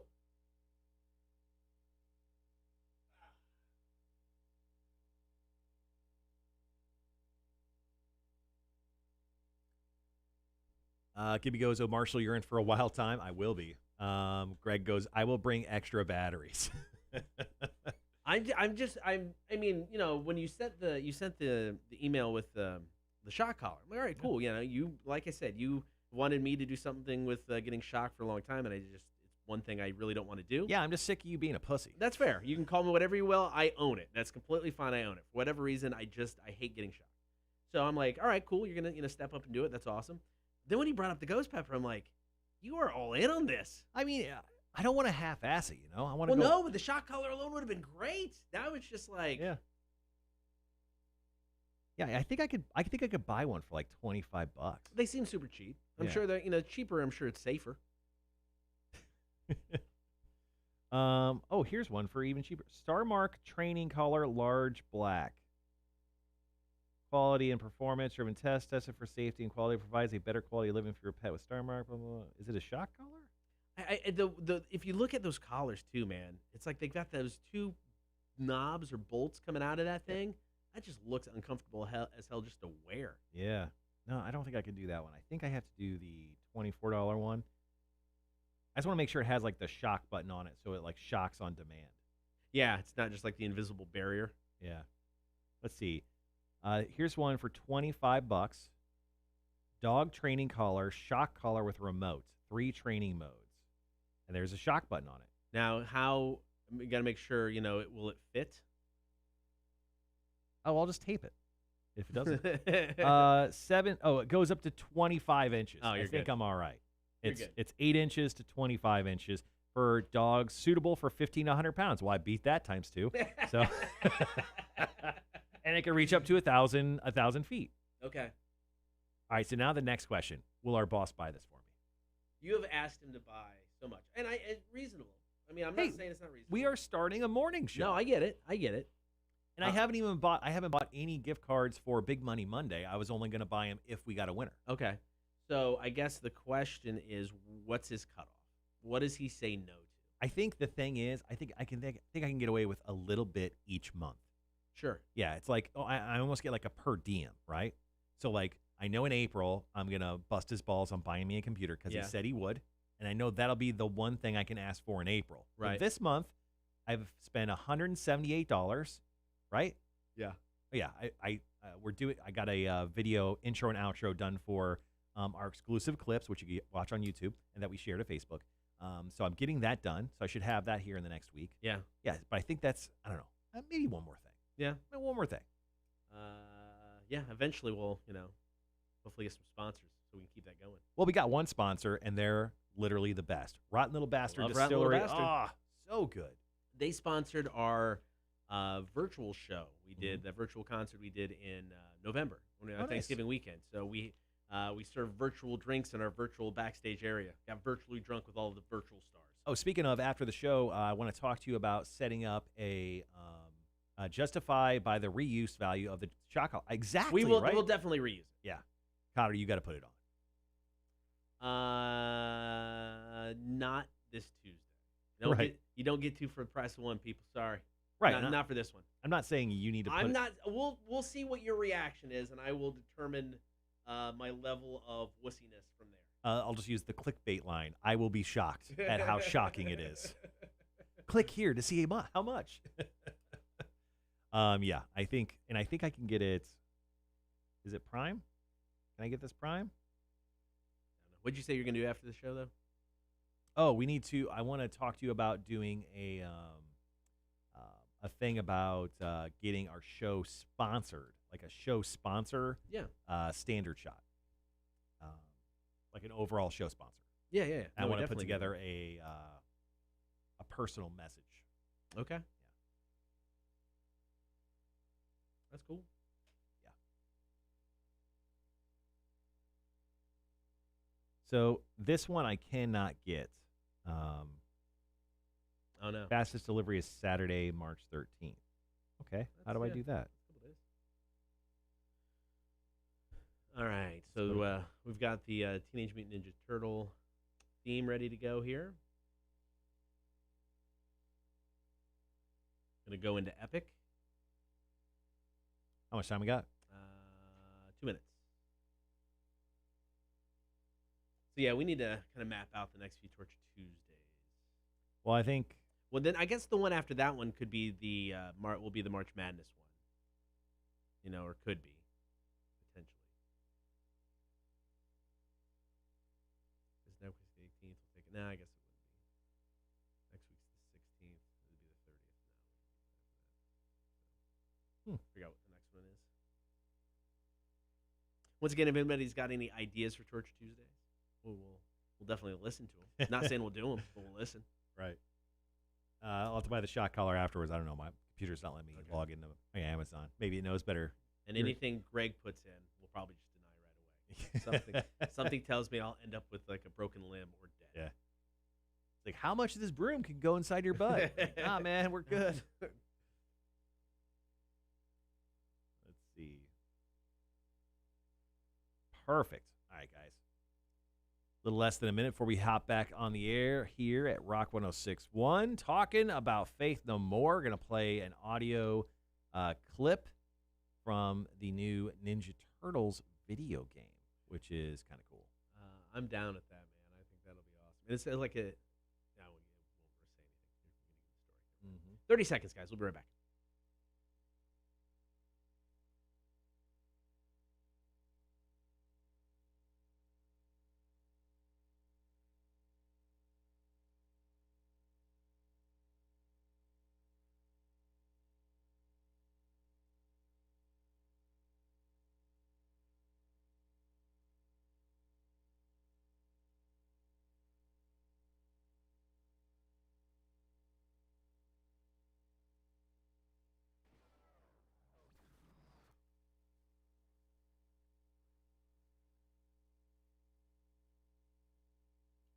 Be sure to get the stream each and every day of the show, Facebook, YouTube, and Twitch. Now, if you're watching the stream, you're going to get some behind-the-scenes looks, including the next Torture Tuesday. We've been talking about that off-air, but on the stream, you would know what Marshall's going to have to suffer through next week. Yeah, but we're not gonna reveal it Not yet. on the air quite yet. That's why watching the stream is very important, people. All right, with that said, it is time for story number 1, Marshall's Music News. So Faith No More frontman Mike Patton has offered his vocal talents to a new Teenage Mutant Ninja Turtles video game. It's entitled Shredder's Revenge. It's an arcade-style game with beautifully realized pixel art that invokes the classic Turtles 1987 design. They put up like a minute trailer, but it's like all animated. It looks like the old school Turtles that you watched growing up. Now, the description of the game is ridiculous. Like, with Bebop and Rocksteady amassing gizmos to support Krang and Shredder's latest blah, blah, it doesn't matter. This game looks fun. Yeah, it does. It didn't show really any gameplay, but I'm really into this. But they did release the song that Mike Patton did for the video game, and dude, it slaps. Can we play some? Yes. No, crank it. Turtles in a half shell. Turtle power! Dude! So good. No, turn it up again. Sorry.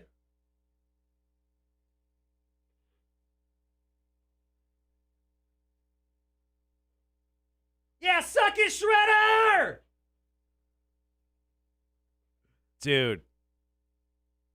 So good. You're right. It is so good. Honestly, that should hit the top 100 list of metal songs for this century. That should be number one. Screw you, Chop Suey from System of a Down. Mike Patton should just release an album of cartoon theme songs. It would be incredible. I mean, there was one of those back in the 90s that was a bunch of different artists doing a bunch of different theme songs, but Right. I just want Mike Patton to do What it. if he did SpongeBob's? No, I'm just saying. Mike Patton, please get on this. But there you go. The game is going to be coming out later this year. They didn't have an exact release date, but if you love the Turtles growing up, you are probably going to really love this throwback video game called Teenage Mutant Ninja Turtles Shredder's Revenge. Yes, that was Faith No More's Mike Patton covering the title track. So there you go. That's Marshall's Music News. All right, we got more stories coming up. Here's Faith No More and an epic Cotter and Marshall show. Rock 106.1. Yeah, that's so awesome, Dude, man. it is so good. I know we didn't play that on stream, right? No, sorry, guys. sorry. Just Google it. Google Mike Patton, Teenage Mutant Ninja Turtles. That song slaps so hard. All right, two more stories wraps up the day today. Next story, we're going to talk about Lou Ottens. He is the godfather, the inventor of the audio cassette tape. We'll talk about that. Then, of course, Corey Taylor, the man who pays me large sums of money to talk about him all the time. We'll wrap up a show about a possible concept album for Slipknot. Okay. Is our boss coming in today? He's not going to be in until later. He here I'll read the. He hasn't showed up to work in like days. Won't be in until this afternoon. Working this morning with your third favorite sales manager of all time. Oh, who was that? I don't know. I forgot. His Oh, name. Mike? No. Oh, gotcha. Well, that's his name, Mike. Yeah. Yeah. Well, that's good. So Took that real personal. That just he did, man. I felt I kind of felt bad. I know. I know you know. It's Mike. It's Mike Williams. I do not feel bad. But we should have reached out to Mike for all of Yeah, your sales and advertising. Absolute, just a rock star when it comes to sales stuff. But as a human being, I don't care for him. And the show will never get sold. See, Gibby says the Cotter and Marshall Show, brought to you by Folgers. Should be. We'll probably get us up a little bit quicker. That's funny. All right. More importantly, what are you doing for the rest of your day? I've got some work to do here. Got to finish scheduling some music. Got to look at the new music to add this week. Still got some St. Patrick's Day stuff to do. So this year for St. Patrick's Day, normally over the extended St. Patrick's Day, party the city had, Sure. we would do Irish tunes at the top and bottom of each hour. Going to do that again this year. Just going to do it on St. Patrick's Day though, so I got to kind of get that all ready. And then I got to pick up my kid at 1:30 from school, go home, take a nap, and then just get ready for the show tomorrow. Not that exciting today. Yeah. I definitely don't have that much stuff. I got to make sure vehicles are in order for the weekend for any stuff that we have going on. Take a nap. Yep, that sounds about right. Oh, I'm hosting bingo tonight. Oh, yeah. Draft Room in Berwick, in case you want to come out and play some bingo. 10 rounds. I need to find some new games to play on bingo. We got a call real quick. Let's Rock 106.1. Hello. Hi. So you guys are talking about daylight savings time, but I haven't heard anyone discuss the actual history of it. You might have the wrong show. We weren't talking about daylight savings time. But daylight savings time is this coming Sunday. That's true. My wife told me that yesterday. Oh, okay, because I might have called the wrong one, though. I thought I called 106.9, the Bobby Bone show. Oh, no. This is Rock 106.1. We are a very superior morning show. I actually listened to you guys, too. I just didn't have you guys on, and the other station actually had the daylight savings time, and I was laughing because all these people are talking about it, but they don't actually know what it is or the history behind it. And What I'm like, idiots. Wow.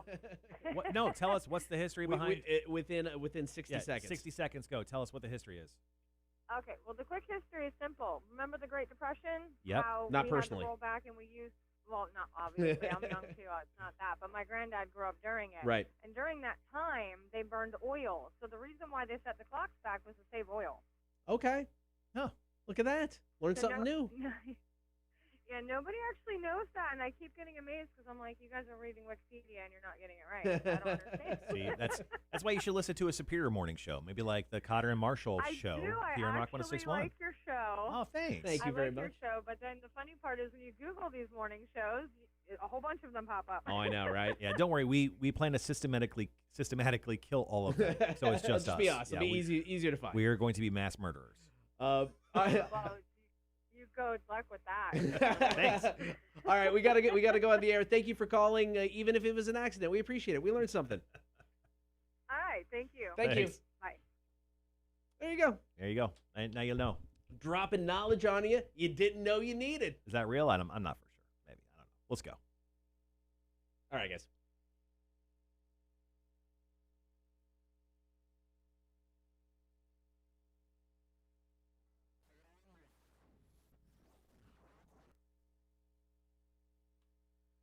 Good morning, Cotter and Marshall Show. Get the stream, Facebook, YouTube, and Twitch. While you're there, you can like, you can subscribe, you can follow, so you can get all the latest about the show. Even if you don't get the full stream, we will post individual little snippets and videos here and there, the good stuff Yeah.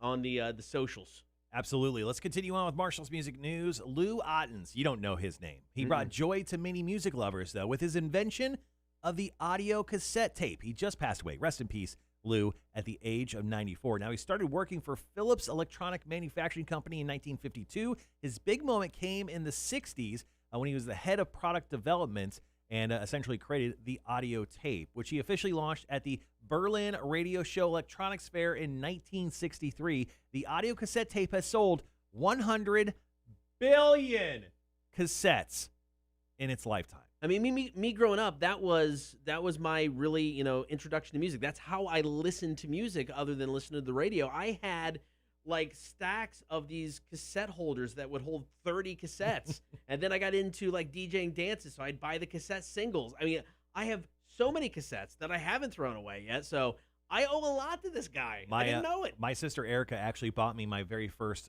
recorded piece of music on cassette tape. It was the Addams Family Groove by MC Hammer. MC Hammer. From the very first movie. I was obviously a big fan. So, yeah, I mean, my very first music purchase was that. Now, Ottens also had his hand in other technology as well. He would eventually start to phase out the cassette and made the very popular, you may have heard of it, CD, compact disc. He had his hand in that as well when that launched in 1979.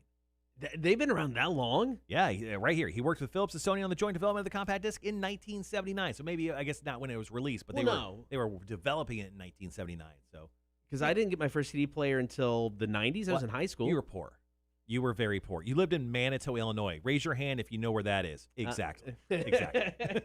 All right, we got more Marshall's music news coming up. This is the Cotter and Marshall Show, Rock 106.1.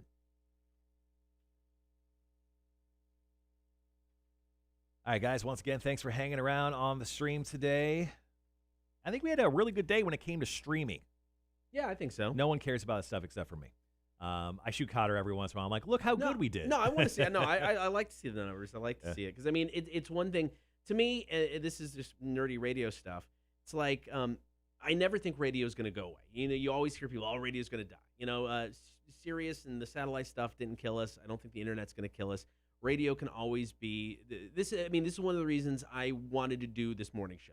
Radio can be more local than any other of these formats. Yeah. I mean, TV can be local, but they can only do it in half-hour chunks in the news. So you can have the newspaper. It's local, but there's no interaction there. You can listen to podcasts. There's no interaction there. We can be here in this area, taking phone calls, talking to you guys, and we're here and we're local. So I mean, I think this. I don't know. It's a big deal. This is the next step. This right. digital side of it, this video streaming side of it. This is part of the way radio survives, and this is an important thing to do.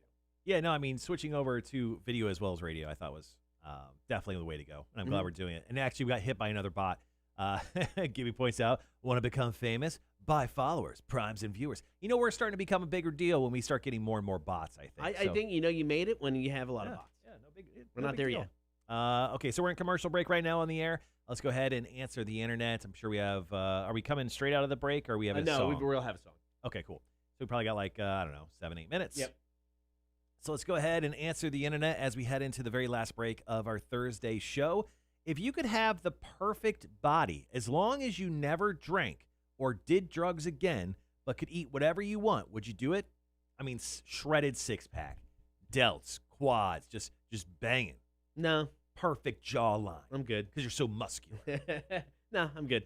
All right, so you would never drink again or do drugs for the perfect body. No, I but wouldn't do it. But you choose not to Yeah, I wouldn't do it. because you love drugs and drinking too much. Drinking specifically, sure. All right, guys, what would you do? Once again, the question from Answer the Internet. If you could have the perfect body, as long as you never drank or did drugs again, but you could eat whatever you want, would you do it?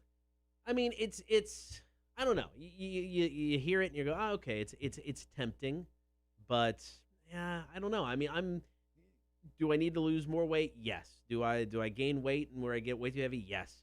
But you know what? I'd rather be happy and I like drinking. Gibby just says yes, yes, and yes. He would definitely give up the drink and the drugs. Well, he's already retired from the drink. That's right. So I get it. I don't know. He could be doing drugs. I'm not judging you, Gibby. Do all the drugs you want, buddy. Let's do another one. Would you rather? He goes, perfect body is subjective. LOL. That's true. I'm perfect in my eyes. Yeah. Well, not anyone else. Including your wife.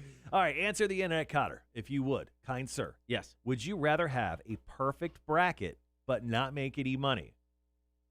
I already know where you're going to answer this. Or get $100 grand. Oh, give me the $100,000. No, man. Oh, I don't care. I mean, big Cotter, deal. Cotter. What is the perfect bracket going to get you? The perfect brackets are never hit. No, I know. So you'd literally be. But you're not going to make money off of it. You'd be famous. You'd be famous for hitting a perfect bracket. Plus, you would win our Torture Tuesday bet. Give me the $100,000. I'll take. Or get $100 grand. Yeah, I'll take the $100,000. I mean, what? So you become famous for what? 5 minutes? Nobody's going to care. I mean, this is that fame is so fleeting. Give me the $100,000. All right, Greg says I don't drink like Cotter, and I like eating. So obviously he wouldn't go with the perfect body. He doesn't drink like me because he drinks more. Oh, I've seen this man drink. Greg also says he'd take the $100 grand. Pay me now. Yeah, I mean, I perfect bracket. I don't care. I mean, cool. I don't know. I thought you really would have gone for the first half. I thought the perfect bracket leads to you not doing a Torture Tuesday, leads to me doing one, and then you would just take that over the $100 grand. I've done so many Torture Tuesdays anymore. Just numb. So inside. Gibby says, show me the money as well on that one. Yeah. All right, let's do one more. This will be the last one we do while we run into the final song, really of the show, and the final commercials. This is a good one. It's a bit long. All right, okay. So here we go. Would you rather every time you meet someone, you have to tell them that you got your degree online from University of Phoenix and then say, I am a Phoenix, or change your name to Oliver and not be able to use a nickname? What the hell kind of question is that? I love this. Oh. I love this. Okay, guys, once again, listen closely. Would you rather every time you meet someone, you have to tell them that you got your degree online from University of Phoenix and then say, I am a Phoenix? Or change your name to Oliver and not be able to use a nickname? No Ollie, no O, no anything. You're just Oliver. Oliver's not a great name, I would say. I don't mind Oliver. I give me Oliver. You would just be Oliver. Be Oliver. I mean, Oliver's not some horrendous name. I don't hate it. Got a musical named after me. This is the way I would rather tell everyone I got an online degree from the University of Phoenix. I'm smart. You would no longer be a college dropout, and you would kill the bit. I would kill the bit. Hey, don't worry. You failed out of college twice. I didn't big know. baller over there. There's a difference between failing and dropping out. And then at that point, then everyone can just take you on, and I don't have to do trivia. Yeah, there you go. The first time was a legit dropout. The second time, I just realized they don't care. Gibby says, I am a Phoenix. Squawk. Yes, you are, buddy. You'll always be a Phoenix in my eyes. Rising from the ashes. All right.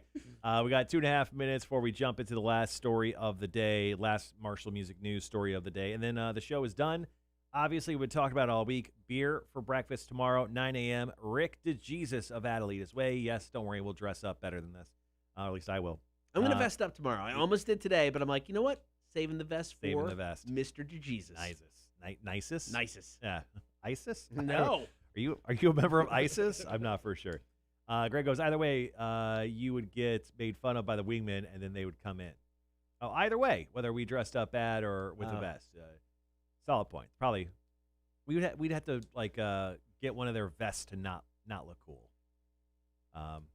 So we look like them. So we look cool. I don't think I will never look that cool. Yeah. No, never. I do actually have I have a jean vest. I'm a part of a bicycle gang. Currently, the only members are my wife and I. Never, ever bring that up. When Damien comes in today with the beer, keep that to yourself. No, I'm literally now I'm going to wear the vest tomorrow for the show, so we could both wear vests. Yeah. Dude, we'll be Vest Bros tomorrow. Vest Brothers is awesome. Only if we had Vest Buzz. Greg Geiger says you got to earn that vest. I understand, but I'm also going to wear my jean vest tomorrow. Thank you. I was actually thinking about what I should wear. It's going to be a straight-up jean vest. There you go.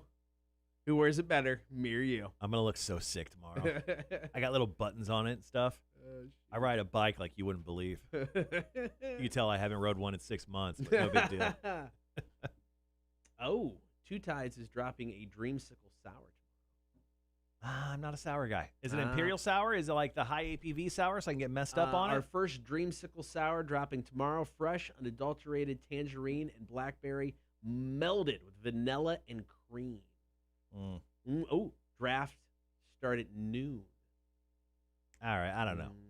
No, I'm just saying. I got to pick up my kid from school. School's over by Two Tides. Guess who's stopping by for a beer? Once Jason from Two Tides comes in the studio, I'll think about drinking a sour. All right, guys. That, bring me free beer. Got about 30.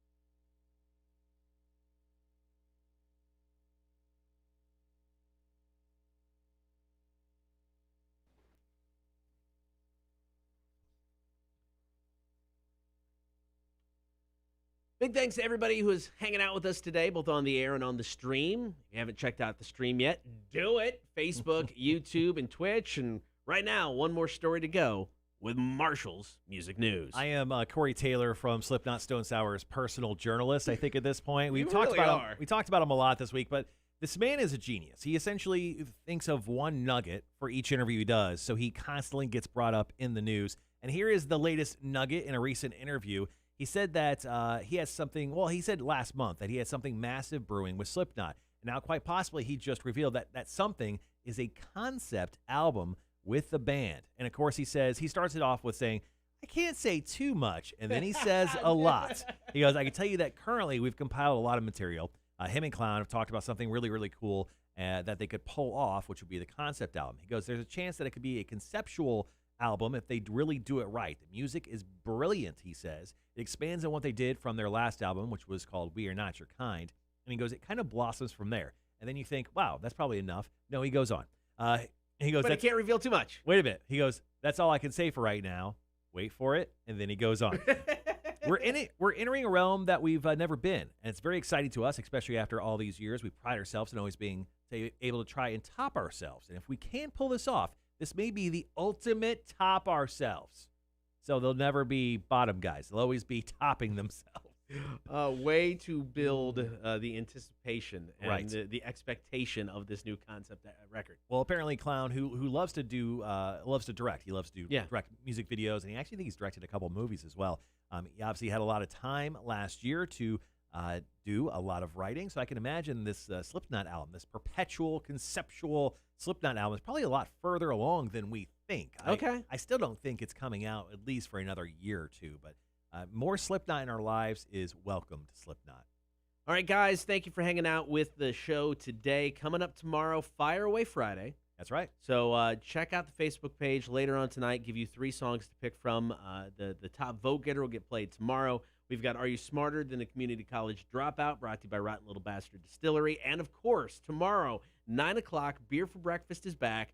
Rick DeJesus of Adelitas Way in studio, unless we get Rockstar.